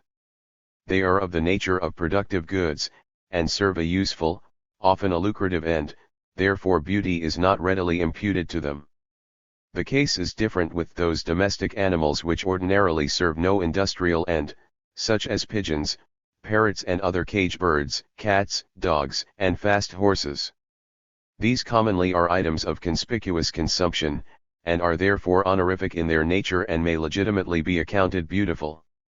This class of animals are conventionally admired by the body of the upper classes, while the pecuniarily lower classes, and that select minority of the leisure class among whom the rigorous canon that abjures thrift is in a measure obsolescent, find beauty in one class of animals as in another, without drawing a hard and fast line of pecuniary demarcation between the beautiful and the ugly. In the case of those domestic animals which are honorific and are reputed beautiful, there is a subsidiary basis of merit that should be spoken of.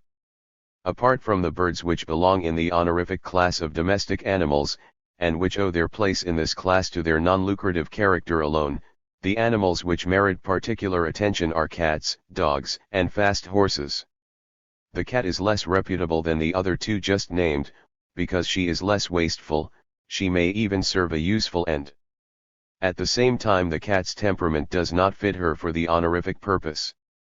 She lives with man on terms of equality, knows nothing of that relation of status which is the ancient basis of all distinctions of worth, honor, and repute, and she does not lend herself with facility to an invidious comparison between her owner and his neighbors. The exception to this last rule occurs in the case of such scarce and fanciful products as the Angora cat, which have some slight honorific value on the ground of expensiveness, and have, therefore, some special claim to beauty on pecuniary grounds. The dog has advantages in the way of uselessness as well as in special gifts of temperament. He is often spoken of, in an eminent sense, as the friend of man, and his intelligence and fidelity are praised. The meaning of this is that the dog is man's servant and that he has the gift of an unquestioning subservience and a slave's quickness in guessing his master's mood. Coupled with these traits, which fit him well for the relation of status, and which must for the present purpose be set down as serviceable traits, the dog has some characteristics which are of a more equivocal aesthetic value. He is the filthiest of the domestic animals in his person and the nastiest in his habits. For this he makes up in a servile, fawning attitude towards his master, and a readiness to inflict damage and discomfort on all else. The dog, then, commends himself to our favor by affording play to our propensity for mastery, and as he is also an item of expense, and commonly serves no industrial purpose, he holds a well-assured place in men's regard as a thing of good repute. The dog is at the same time associated in our imagination with the chase, a meritorious employment and an expression of the honorable predatory impulse. Standing on this vantage ground, whatever beauty of form and motion and whatever commendable mental traits he may possess are conventionally acknowledged and magnified. And even those varieties of the dog which have been bred into grotesque deformity by the dog fancier are in good faith accounted beautiful by many. These varieties of dogs, and the like is true of other fancy-bred animals, are rated and graded in aesthetic value somewhat in proportion to the degree of grotesqueness and instability of the particular fashion which the deformity takes in the given case. For the purpose in hand, this differential utility on the ground of grotesqueness and instability of structure is reducible to terms of a greater scarcity and consequent expense. The commercial value of canine monstrosities, such as the prevailing styles of pet dogs both for men's and women's use, rests on their high cost of production, and their value to their owners lies chiefly in their utility as items of conspicuous consumption. Indirectly, through reflection upon their honorific expensiveness, a social worth is imputed to them, and so, by an easy substitution of words and ideas, they come to be admired and reputed beautiful. Since any attention bestowed upon these animals is in no sense gainful or useful, it is also reputable, and since the habit of giving them attention is consequently not deprecated, it may grow into an habitual attachment of great tenacity and of a most benevolent character. So that in the affection bestowed on pet animals the canon of expensiveness is present more or less remotely as a norm which guides and shapes the sentiment and the selection of its object.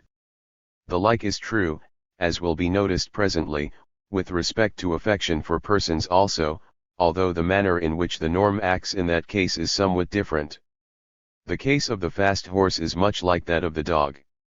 He is on the whole expensive, or wasteful, and useless, for the industrial purpose. What productive use he may possess, in the way of enhancing the well-being of the community or making the way of life easier for men, takes the form of exhibitions of force and facility of motion that gratify the popular aesthetic sense. This is of course a substantial serviceability.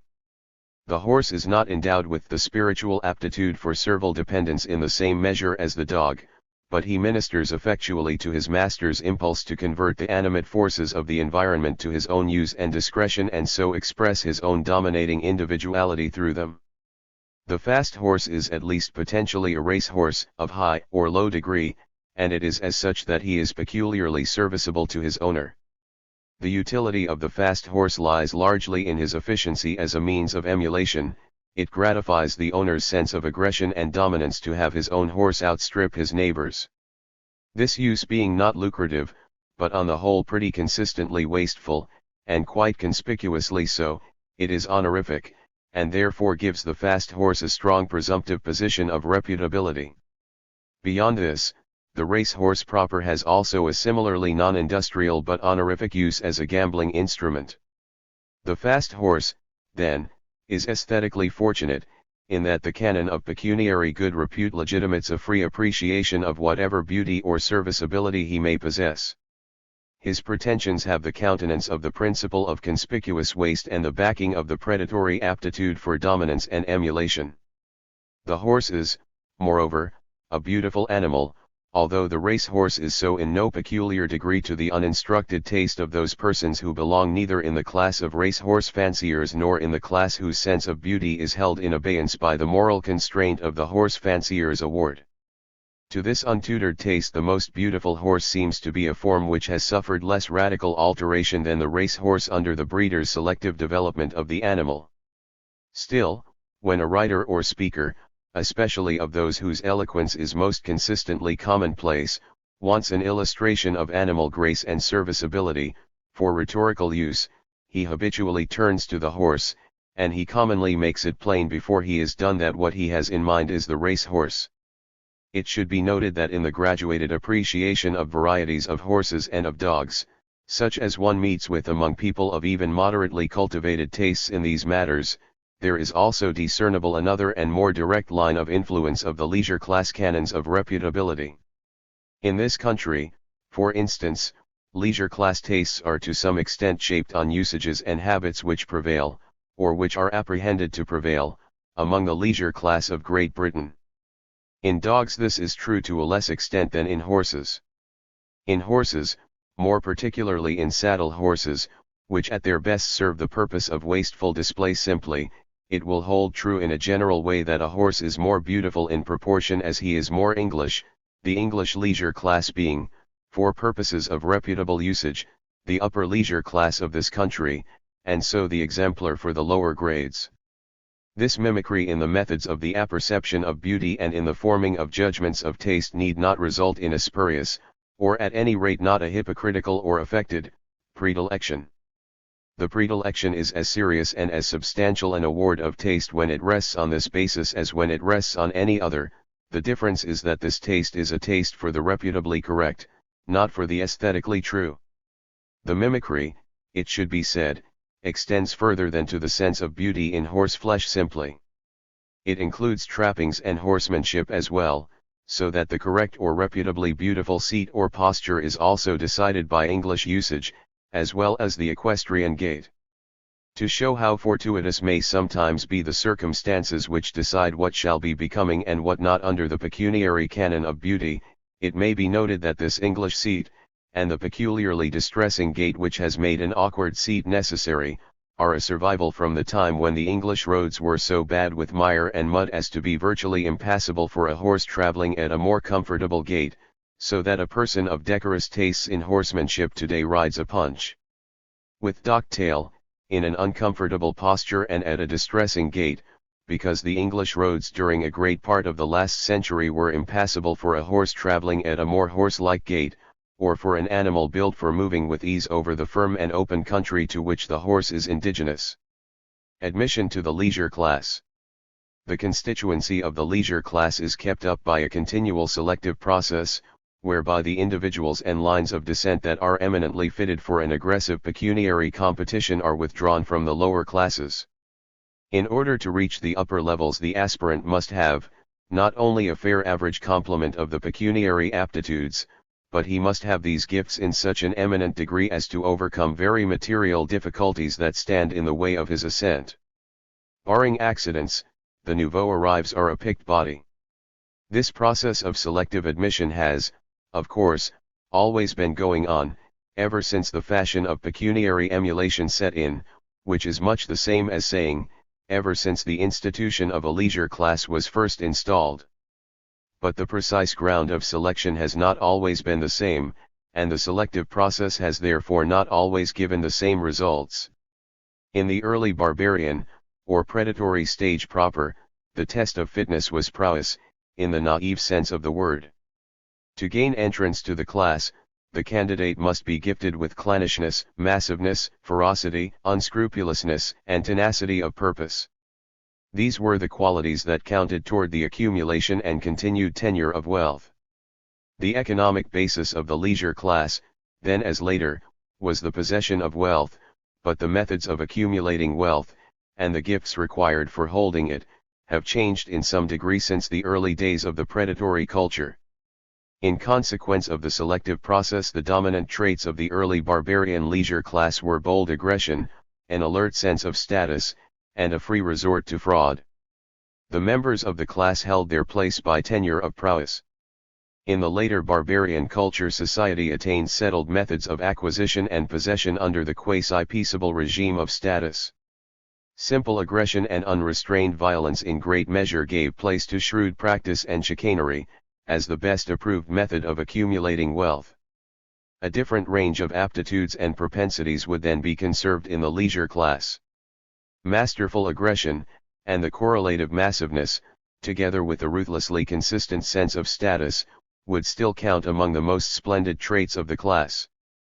These have remained in our traditions as the typical aristocratic virtues.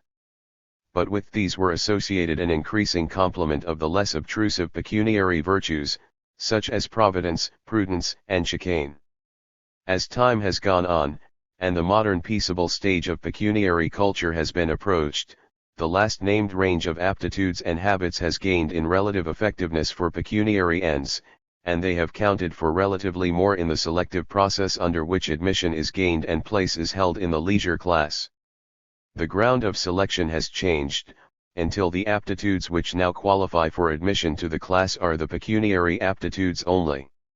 What remains of the predatory barbarian traits is the tenacity of purpose or consistency of aim which distinguished the successful predatory barbarian from the peaceable savage whom he supplanted.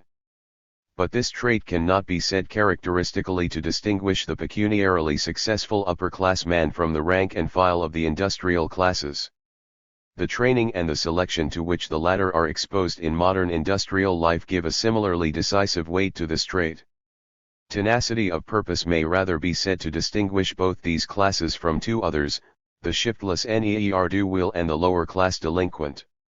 In point of natural endowment, the pecuniary man compares with the delinquent in much the same way as the industrial man compares with the good-natured shiftless dependent. The ideal pecuniary man is like the ideal delinquent in his unscrupulous conversion of goods and persons to his own ends, and in a callous disregard of the feelings and wishes of others and of the remoter effects of his actions, but he is unlike him in possessing a keener sense of status, and in working more consistently and far-sightedly to a remoter end. The kinship of the two types of temperament is further shown in a proclivity to sport and gambling, and a relish of aimless emulation. The ideal pecuniary man also shows a curious kinship with the delinquent in one of the concomitant variations of the predatory human nature. The delinquent is very commonly of a superstitious habit of mind. He is a great believer in luck, spells, divination and destiny, and in omens and shamanistic ceremony. Where circumstances are favorable, this proclivity is apt to express itself in a certain servile devotional fervor and a punctilious attention to devout observances. It may perhaps be better characterized as devoutness than as religion. At this point the temperament of the delinquent has more in common with the pecuniary and leisure classes than with the industrial man or with the class of shiftless dependents. Survivals of primitive male prowess, fighting and sports. The most immediate and unequivocal expression of that archaic human nature which characterizes man in the predatory stage is the fighting propensity proper. In cases where the predatory activity is a collective one, this propensity is frequently called the martial spirit, or, latterly, patriotism. It needs no insistence to find assent to the proposition that in the countries of civilized Europe the hereditary leisure class is endowed with this martial spirit in a higher degree than the middle classes. Indeed, the leisure class claims the distinction as a matter of pride, and no doubt with some grounds. War is honorable, and warlike prowess is eminently honorific in the eyes of the generality of men, and this admiration of warlike prowess is itself the best voucher of a predatory temperament in the admirer of war. The enthusiasm for war, and the predatory temper of which it is the index, prevail in the largest measure among the upper classes, especially among the hereditary leisure class. Moreover, the ostensible serious occupation of the upper class is that of government, which, in point of origin and developmental content, is also a predatory occupation. The only class which could at all dispute with the hereditary leisure class the honor of an habitual bellicose frame of mind is that of the lower class delinquents.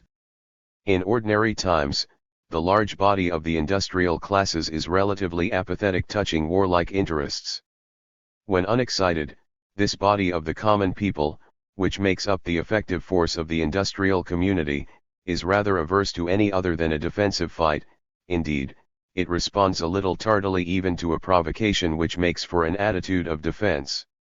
In the more civilized communities, or rather in the communities which have reached an advanced industrial development, the spirit of warlike aggression may be said to be obsolescent among the common people. This does not say that there is not an appreciable number of individuals among the industrial classes in whom the martial spirit asserts itself obtrusively. Nor does it say that the body of the people may not be fired with martial ardor for a time under the stimulus of some special provocation, such as is seen in operation today in more than one of the countries of Europe, and for the time in America. But except for such seasons of temporary exaltation, and except for those individuals who are endowed with an archaic temperament of the predatory type, together with the similarly endowed body of individuals among the higher and the lowest classes, the inertness of the mass of any modern civilized community in this respect is probably so great as would make war impracticable, except against actual invasion. The habits and aptitudes of the common run of men make for an unfolding of activity in other, less picturesque directions than that of war. This class difference in temperament may be due in part to a difference in the inheritance of acquired traits in the several classes, but it seems also, in some measure, to correspond with a difference in ethnic derivation. The class difference is in this respect visibly less in those countries whose population is relatively homogeneous, ethnically, than in the countries where there is a broader divergence between the ethnic elements that make up the several classes of the community. In the same connection it may be noted that the later accessions to the leisure class in the latter countries, in a general way, show less of the martial spirit than contemporary representatives of the aristocracy of the ancient line. These nouveaux arrives have recently emerged from the commonplace body of the population and owe their emergence into the leisure class to the exercise of traits and propensities which are not to be classed as prowess in the ancient sense.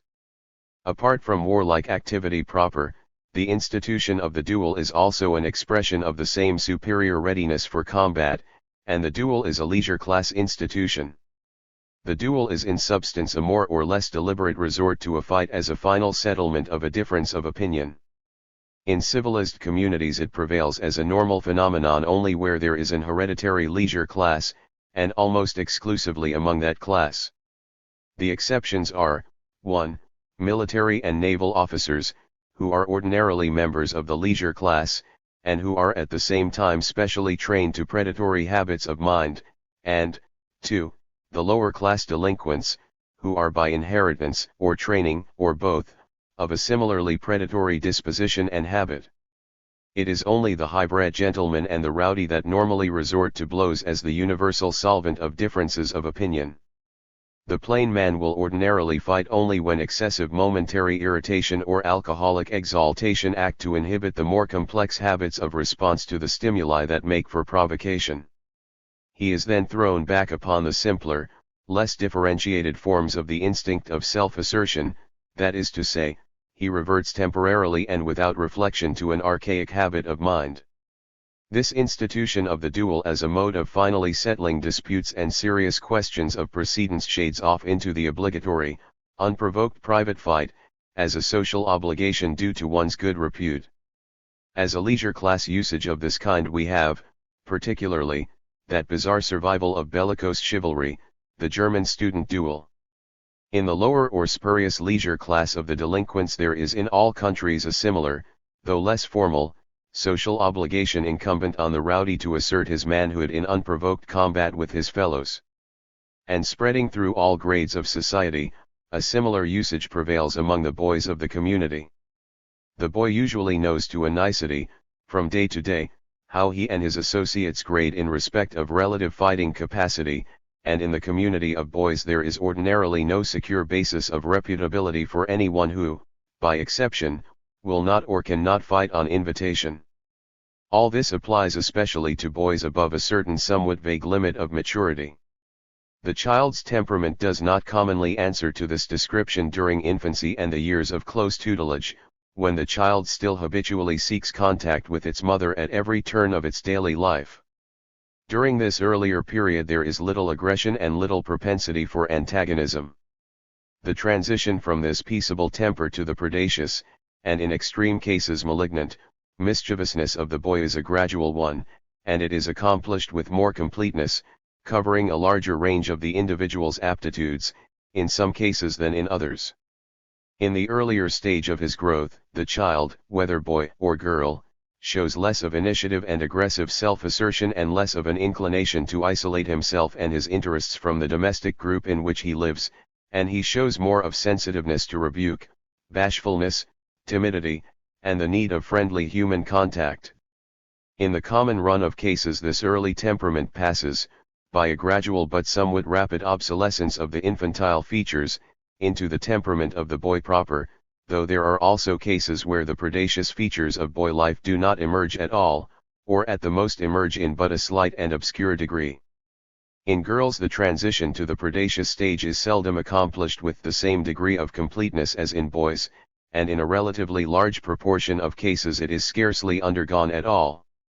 In such cases, the transition from infancy to adolescence and maturity is a gradual and unbroken process of the shifting of interest from infantile purposes and aptitudes to the purposes, functions, and relations of adult life.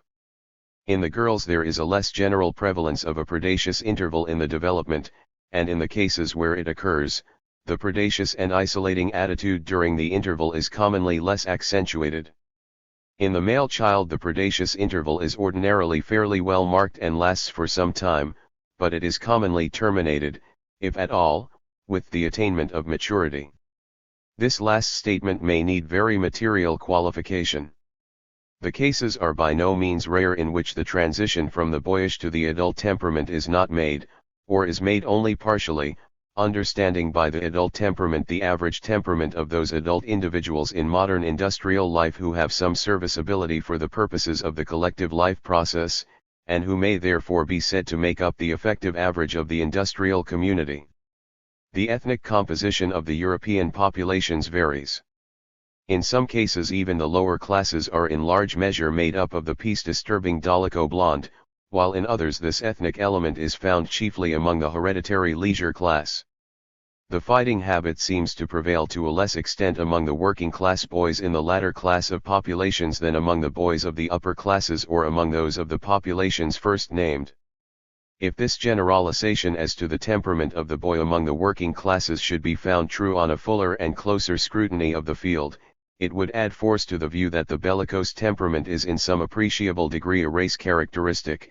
It appears to enter more largely into the makeup of the dominant, upper-class ethnic type, the dolicho blonde, of the European countries than into the subservient, lower-class types of man which are conceived to constitute the body of the population of the same communities.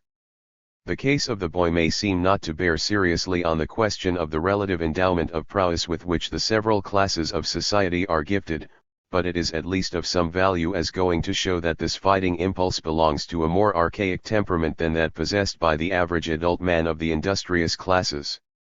In this, as in many other features of child life, the child reproduces, temporarily and in miniature, some of the earlier phases of the development of adult man. Under this interpretation, the boy's predilection for exploit and for isolation of his own interest is to be taken as a transient reversion to the human nature that is normal to the early barbarian culture, the predatory culture proper. In this respect, as in much else, the leisure class and the delinquent class character shows a persistence into adult life of traits that are normal to childhood and youth, and that are likewise normal or habitual to the earlier stages of culture. Unless the difference is traceable entirely to a fundamental difference between persistent ethnic types, the traits that distinguish the swaggering delinquent and the punctilious gentleman of leisure from the common crowd are, in some measure, marks of an arrested spiritual development. They mark an immature phase, as compared with the stage of development attained by the average of the adults in the modern industrial community.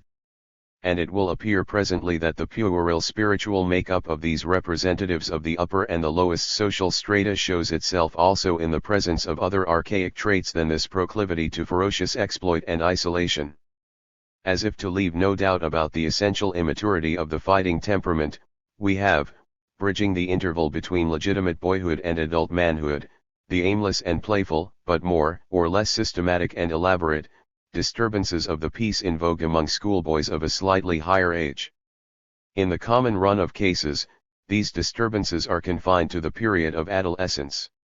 They recur with decreasing frequency and acuteness as youth merges into adult life, and so they reproduce, in a general way, in the life of the individual, the sequence by which the group has passed from the predatory to a more settled habit of life. In an appreciable number of cases the spiritual growth of the individual comes to a close before he emerges from this puerile phase. In these cases the fighting temper persists through life. Those individuals who in spiritual development eventually reach man's estate, therefore, ordinarily pass through a temporary archaic phase corresponding to the permanent spiritual level of the fighting and sporting men. Different individuals will, of course, achieve spiritual maturity and sobriety in this respect in different degrees, and those who fail of the average remain as an undissolved residue of crude humanity in the modern industrial community and as a foil for that selective process of adaptation which makes for a heightened industrial efficiency and the fullness of life of the collectivity. This arrested spiritual development may express itself not only in a direct participation by adults in youthful exploits of ferocity, but also indirectly in aiding and abetting disturbances of this kind on the part of younger persons. It thereby furthers the formation of habits of ferocity which may persist in the later life of the growing generation, and so retard any movement in the direction of a more peaceable effective temperament on the part of the community. If a person so endowed with a proclivity for exploits is in a position to guide the development of habits in the adolescent members of the community, the influence which he exerts in the direction of conservation and reversion to prowess may be very considerable. This is the significance, for instance, of the fostering care latterly bestowed by many clergymen and other pillars of society upon boys' brigades and similar pseudo-military organizations. The same is true of the encouragement given to the growth of college spirit, college athletics, and the like, in the higher institutions of learning. These manifestations of the predatory temperament are all to be classed under the head of exploit. They are partly simple and unreflected expressions of an attitude of emulative ferocity, partly activities deliberately entered upon with a view to gaining repute for prowess. Sports of all kinds are of the same general character, including prize fights, bullfights, athletics, shooting, angling, yachting, and games of skill, even where the element of destructive physical efficiency is not an obtrusive feature. Sports shade off from the basis of hostile combat, through skill, to cunning and chicanery, without its being possible to draw a line at any point. The ground of an addiction to sports is an archaic spiritual constitution, the possession of the predatory emulative propensity in a relatively high potency. A strong proclivity to adventuresome exploit and to the infliction of damage is especially pronounced in those employments which are in colloquial usage specifically called sportsmanship. It is perhaps truer, or at least more evident, as regards sports than as regards the other expressions of predatory emulation already spoken of, that the temperament which inclines men to them is essentially a boyish temperament. The addiction to sports, therefore, in a peculiar degree marks an arrested development of the man's moral nature. This peculiar boyishness of temperament in sporting men immediately becomes apparent when attention is directed to the large element of make-believe that is present in all sporting activity. Sports share this character of make-believe with the games and exploits to which children, especially boys, are habitually inclined. Make-believe does not enter in the same proportion into all sports, but it is present in a very appreciable degree in all. It is apparently present in a larger measure in sportsmanship proper and in athletic contests than in set games of skill of a more sedentary character, although this rule may not be found to apply with any great uniformity. It is noticeable, for instance, that even very mild-mannered and matter-of-fact men who go out shooting are apt to carry an excess of arms and accoutrements in order to impress upon their own imagination the seriousness of their undertaking. These huntsmen are also prone to a histrionic, prancing gait and to an elaborate exaggeration of the motions, whether of stealth or of onslaught, involved in their deeds of exploit. Similarly in athletic sports there is almost invariably present a good share of rant and swagger and ostensible mystification, features which mark the histrionic nature of these employments. In all this, of course, the reminder of boyish make-believe is plain enough. The slang of athletics, by the way, is in great part made up of extremely sanguinary locutions borrowed from the terminology of warfare. Except where it is adopted as a necessary means of secret communication, the use of a special slang in any employment is probably to be accepted as evidence that the occupation in question is substantially make-believe. A further feature in which sports differ from the dual and similar disturbances of the piece is the peculiarity that they admit of other motives being assigned for them besides the impulses of exploit and ferocity.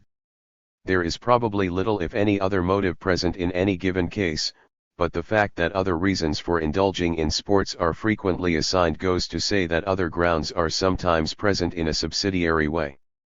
Sportsmen, hunters and anglers, are more or less in the habit of assigning a love of nature, the need of recreation, and the like, as the incentives to their favorite pastime. These motives are no doubt frequently present and make up a part of the attractiveness of the sportsman's life, but these cannot be the chief incentives. These ostensible needs could be more readily and fully satisfied without the accompaniment of a systematic effort to take the life of those creatures that make up an essential feature of that nature that is beloved by the sportsman. It is, indeed, the most noticeable effect of the sportsman's activity to keep nature in a state of chronic desolation by killing off all living things whose destruction he can compass. Still, there is ground for the sportsman's claim that under the existing conventionalities his need of recreation and of contact with nature can best be satisfied by the course which he takes. Certain canons of good breeding have been imposed by the prescriptive example of a predatory leisure class in the past and have been somewhat painstakingly conserved by the usage of the latter-day representatives of that class, and these canons will not permit him, without blame, to seek contact with nature on other terms. From being an honorable employment handed down from the predatory culture as the highest form of everyday leisure, sports have come to be the only form of outdoor activity that has the full sanction of decorum. Among the proximate incentives to shooting and angling, then, may be the need of recreation and outdoor life. The remoter cause which imposes the necessity of seeking these objects under the cover of systematic slaughter is a prescription that cannot be violated except at the risk of disrepute and consequent lesion to one's self-respect. The case of other kinds of sport is somewhat similar. Of these, athletic games are the best example. Prescriptive usage with respect to what forms of activity, exercise, and recreation are permissible under the code of reputable living is of course present here also. Those who are addicted to athletic sports, or who admire them, set up the claim that these afford the best available means of recreation and of physical culture. And prescriptive usage gives countenance to the claim. The canons of reputable living exclude from the scheme of life of the leisure class all activity that cannot be classed as conspicuous leisure. And consequently they tend by prescription to exclude it also from the scheme of life of the community generally. At the same time purposeless physical exertion is tedious and distasteful beyond tolerance. As has been noticed in another connection, recourse is in such a case had to some form of activity which shall at least afford a colorable pretence of purpose, even if the object assigned be only a make-believe. Sports satisfy these requirements of substantial futility together with a colorable make-believe of purpose. In addition to this they afford scope for emulation, and are attractive also on that account. In order to be decorous, an employment must conform to the leisure class canon of reputable waste. At the same time all activity, in order to be persisted in as an habitual, even if only partial, expression of life, must conform to the generically human canon of efficiency for some serviceable objective end. The leisure class canon demands strict and comprehensive futility, the instinct of workmanship demands purposeful action. The leisure class canon of decorum acts slowly and pervasively, by a selective elimination of all substantially useful or purposeful modes of action from the accredited scheme of life. The instinct of workmanship acts impulsively and may be satisfied, provisionally, with a proximate purpose. It is only as the apprehended ulterior futility of a given line of action enters the reflective complex of consciousness as an element essentially alien to the normally purposeful trend of the life process that its disquieting and deterrent effect on the consciousness of the agent is wrought. The individual's habits of thought make an organic complex, the trend of which is necessarily in the direction of serviceability to the life process. When it is attempted to assimilate systematic waste or futility, as an end in life, into this organic complex, there presently supervenes a revulsion. but this revulsion of the organism may be avoided if the attention can be confined to the proximate, unreflected purpose of dexterous or emulative exertion. Sports, hunting, angling, athletic games, and the like, afford an exercise for dexterity and for the emulative ferocity and astuteness characteristic of predatory life. So long as the individual is but slightly gifted with reflection or with a sense of the ulterior trend of his actions, so long as his life is substantially a life of naive impulsive action, so long the immediate and unreflected purposefulness of sports, in the way of an expression of dominance, will measurably satisfy his instinct of workmanship. This is especially true if his dominant impulses are the unreflecting emulative propensities of the predaceous temperament. At the same time the canons of decorum will commend sports to him as expressions of a pecuniarily blameless life. It is by meeting these two requirements, of ulterior wastefulness and proximate purposefulness, that any given employment holds its place as a traditional and habitual mode of decorous recreation. In the sense that other forms of recreation and exercise are morally impossible to persons of good breeding and delicate sensibilities, then, sports are the best available means of recreation under existing circumstances. But those members of respectable society who advocate athletic games commonly justify their attitude on this head to themselves and to their neighbors on the ground that these games serve as an invaluable means of development. They not only improve the contestant's physique, but it is commonly added that they also foster a manly spirit, both in the participants and in the spectators. Football is the particular game which will probably first occur to anyone in this community when the question of the serviceability of athletic games is raised, as this form of athletic contest is at present uppermost in the mind of those who plead for or against games as a means of physical or moral salvation. This typical athletic sport may, therefore, serve to illustrate the bearing of athletics upon the development of the contestant's character and physique. It has been said, not inaptly, that the relation of football to physical culture is much the same as that of the bullfight to agriculture. Serviceability for these illusory institutions requires sedulous training or breeding. The material used, whether brute or human, is subjected to careful selection and discipline, in order to secure and accentuate certain aptitudes and propensities which are characteristic of the feline state, and which tend to obsolescence under domestication. This does not mean that the result in either case is an all-around and consistent rehabilitation of the feline or barbarian habit of mind and body. The result is rather a one-sided return to barbarism or to the ferae natura, a rehabilitation and accentuation of those feline traits which make for damage and desolation, without a corresponding development of the traits which would serve the individual's self-preservation and fullness of life in a feline environment. The culture bestowed in football gives a product of exotic ferocity and cunning. It is a rehabilitation of the early barbarian temperament, together with the suppression of those details of temperament which, as seen from the standpoint of the social and economic exigencies, are the redeeming features of the savage character. Conspicuous uselessness of education. During the recent past some tangible changes have taken place in the scope of college and university teaching. These changes have in the main consisted in a partial displacement of the humanities, those branches of learning which are conceived to make for the traditional culture, character, tastes, and ideals, by those more matter-of-fact branches which make for civic and industrial efficiency. To put the same thing in other words, those branches of knowledge which make for efficiency, ultimately productive efficiency, have gradually been gaining ground against those branches which make for a heightened consumption or a lowered industrial efficiency and for a type of character suited to the regime of status. In this adaptation of the scheme of instruction the higher schools have commonly been found on the conservative side. Each step which they have taken in advance has been to some extent of the nature of a concession. The sciences have been intruded into the scholar's discipline from without, not to say from below.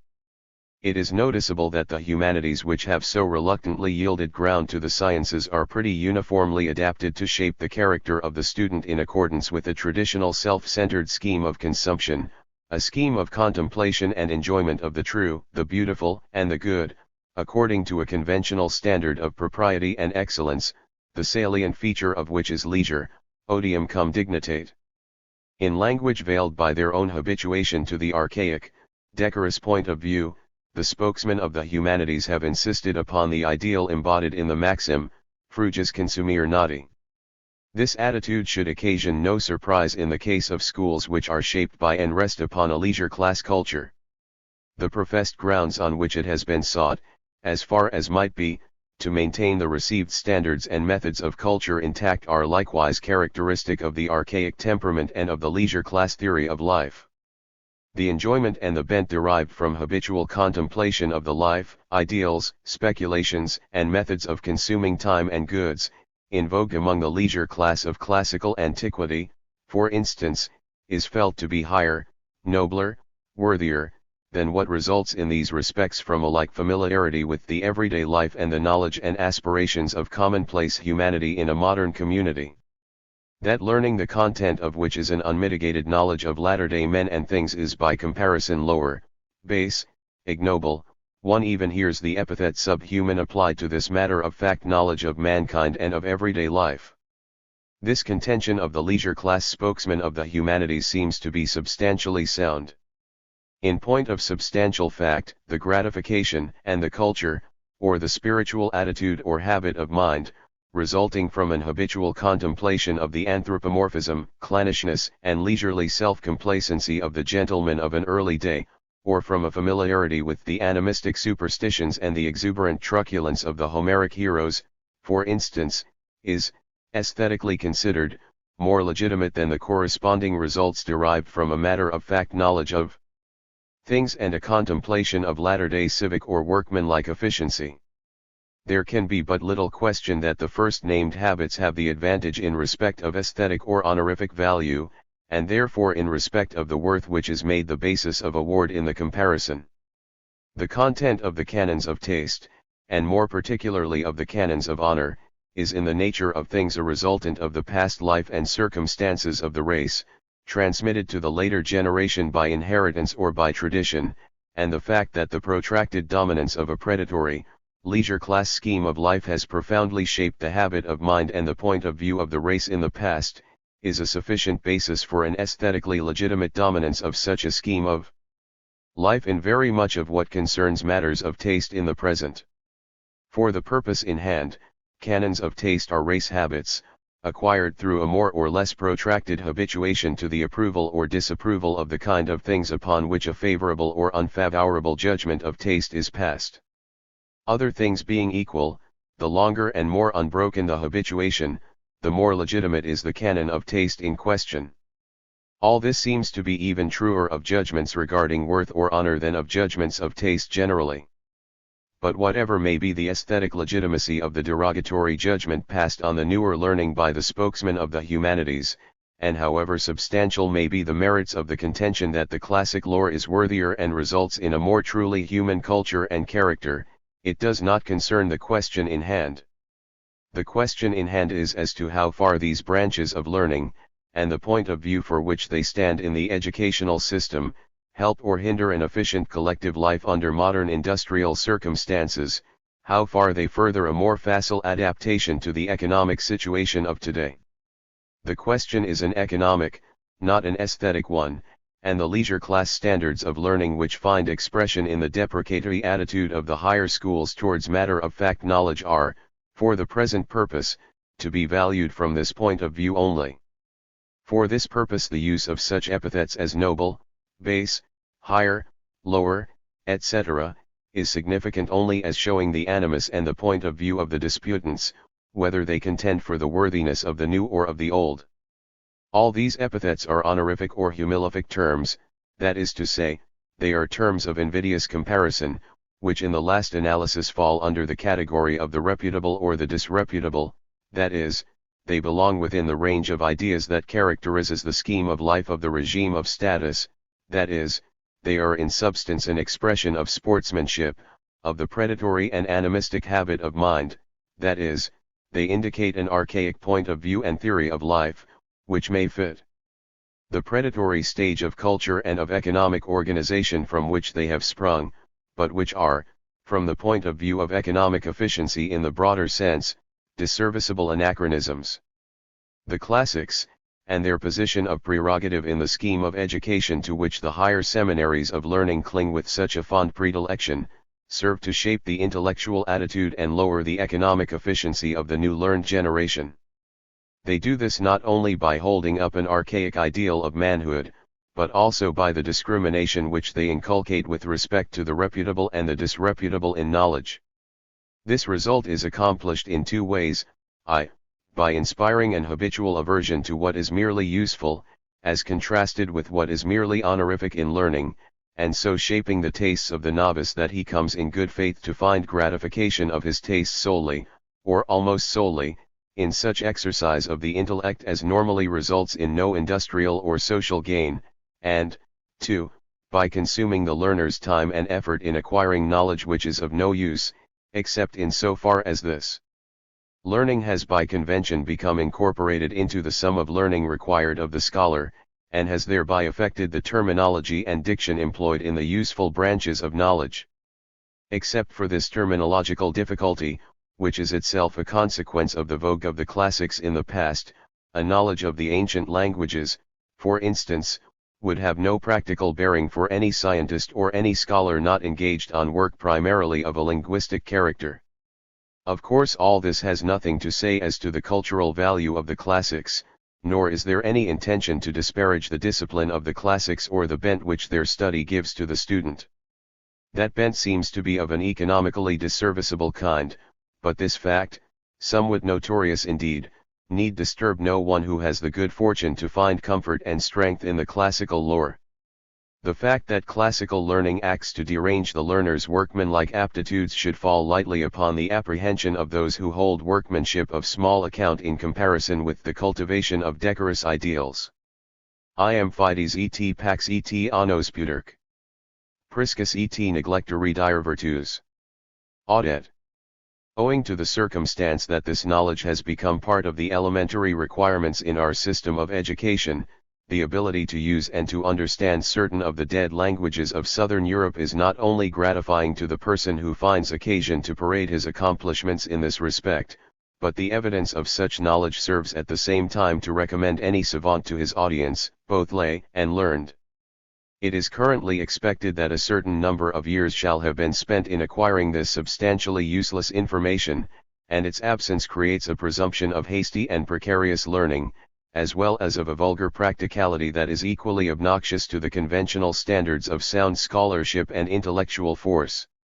The case is analogous to what happens in the purchase of any article of consumption by a purchaser who is not an expert judge of materials or of workmanship. He makes his estimate of the value of the article chiefly on the ground of the apparent expensiveness of the finish of those decorative parts and features which have no immediate relation to the intrinsic usefulness of the article, the presumption being that some sort of ill-defined proportion subsists between the substantial value of the article and the expense of adornment added in order to sell it. The presumption that there can ordinarily be no sound scholarship where a knowledge of the classics and humanities is wanting leads to a conspicuous waste of time and labor on the part of the general body of students in acquiring such knowledge. The conventional insistence on a modicum of conspicuous waste as an incident of all reputable scholarship has affected our canons of taste and of serviceability in matters of scholarship in much the same way as the same principle has influenced our judgment of the serviceability of manufactured goods. It is true, since conspicuous consumption has gained more and more on conspicuous leisure as a means of repute, the acquisition of the dead languages is no longer so imperative a requirement as it once was, and its talismanic virtue as a voucher of scholarship has suffered a concomitant impairment. But while this is true, it is also true that the classics have scarcely lost in absolute value as a voucher of scholastic respectability, since for this purpose it is only necessary that the scholar should be able to put in evidence some learning which is conventionally recognized as evidence of wasted time, and the classics lend themselves with great facility to this use. Indeed, there can be little doubt that it is their utility as evidence of wasted time and effort, and hence of the pecuniary strength necessary in order to afford this waste, that has secured to the classics their position of prerogative in the scheme of the higher learning, and has led to their being esteemed the most honorific of all learning. They serve the decorative ends of leisure class learning better than any other body of knowledge, and hence they are an effective means of reputability. In this respect the classics have until lately had scarcely a rival. They still have no dangerous rival on the continent of Europe, but lately, since college athletics have won their way into a recognized standing as an accredited field of scholarly accomplishment, this latter branch of learning, if athletics may be freely classed as learning, has become a rival of the classics for the primacy in leisure class education in American and English schools. Athletics have an obvious advantage over the classics for the purpose of leisure class learning, since success as an athlete presumes, not only a waste of time, but also a waste of money, as well as the possession of certain highly unindustrial archaic traits of character and temperament. In the German universities the place of athletics and Greek letter fraternities, as a leisure class scholarly occupation, has in some measure been supplied by a skilled and graded inebriety and a perfunctory dueling. The leisure class and its standards of virtue, archaism and waste, can scarcely have been concerned in the introduction of the classics into the scheme of the higher learning, but the tenacious retention of the classics by the higher schools, and the high degree of reputability which still attaches to them, are no doubt due to their conforming so closely to the requirements of archaism and waste. Classic always carries this connotation of wasteful and archaic, whether it is used to denote the dead languages or the obsolete or obsolescent forms of thought and diction in the living language, or to denote other items of scholarly activity or apparatus to which it is applied with less aptness. So the archaic idiom of the English language is spoken of as classic English. Its use is imperative in all speaking and writing upon serious topics, and a facile use of it lends dignity to even the most commonplace and trivial string of talk. The newest form of English diction is of course never written. The sense of that leisure class propriety which requires archaism in speech is present even in the most illiterate or sensational writers in sufficient force to prevent such a lapse. On the other hand, the highest and most conventionalist style of archaic diction is, quite characteristically, properly employed only in communications between an anthropomorphic divinity and his subjects. Midway between these extremes lies the everyday speech of leisure class conversation and literature. Elegant diction, whether in writing or speaking, is an effective means of reputability. It is of moment to know with some precision what is the degree of archaism conventionally required in speaking on any given topic. Usage differs appreciably from the pulpit to the marketplace. The latter, as might be expected, admits the use of relatively new and effective words and turns of expression, even by fastidious persons. A discriminate avoidance of neologisms is honorific, not only because it argues that time has been wasted in acquiring the obsolescent habit of speech, but also as showing that the speaker has from infancy habitually associated with persons who have been familiar with the obsolescent idiom. It thereby goes to show his leisure class antecedents. Great purity of speech is presumptive evidence of several successive lives spent in other than vulgarly useful occupations, although its evidence is by no means entirely conclusive to this point. As felicitous an instance of feudal classicism as can well be found, outside of the Far East, is the conventional spelling of the English language. A breach of the proprieties in spelling is extremely annoying and will discredit any writer in the eyes of all persons who are possessed of a developed sense of the true and beautiful. English orthography satisfies all the requirements of the canons of reputability under the law of conspicuous waste. It is archaic, cumbrous, and ineffective. Its acquisition consumes much time and effort. Failure to acquire it is easy of detection. Therefore it is the first and readiest test of reputability in learning, and conformity to its ritual is indispensable to a blameless scholastic life. On this head of purity of speech, as at other points where a conventional usage rests on the canons of archaism and waste, the spokesmen for the usage instinctively take an apologetic attitude. It is contended, in substance, that a punctilious use of ancient and accredited locutions will serve to convey thought more adequately and more precisely than would the straightforward use of the latest form of spoken English, whereas it is notorious that the ideas of today are effectively expressed in the slang of today. Classic speech has the honorific virtue of dignity.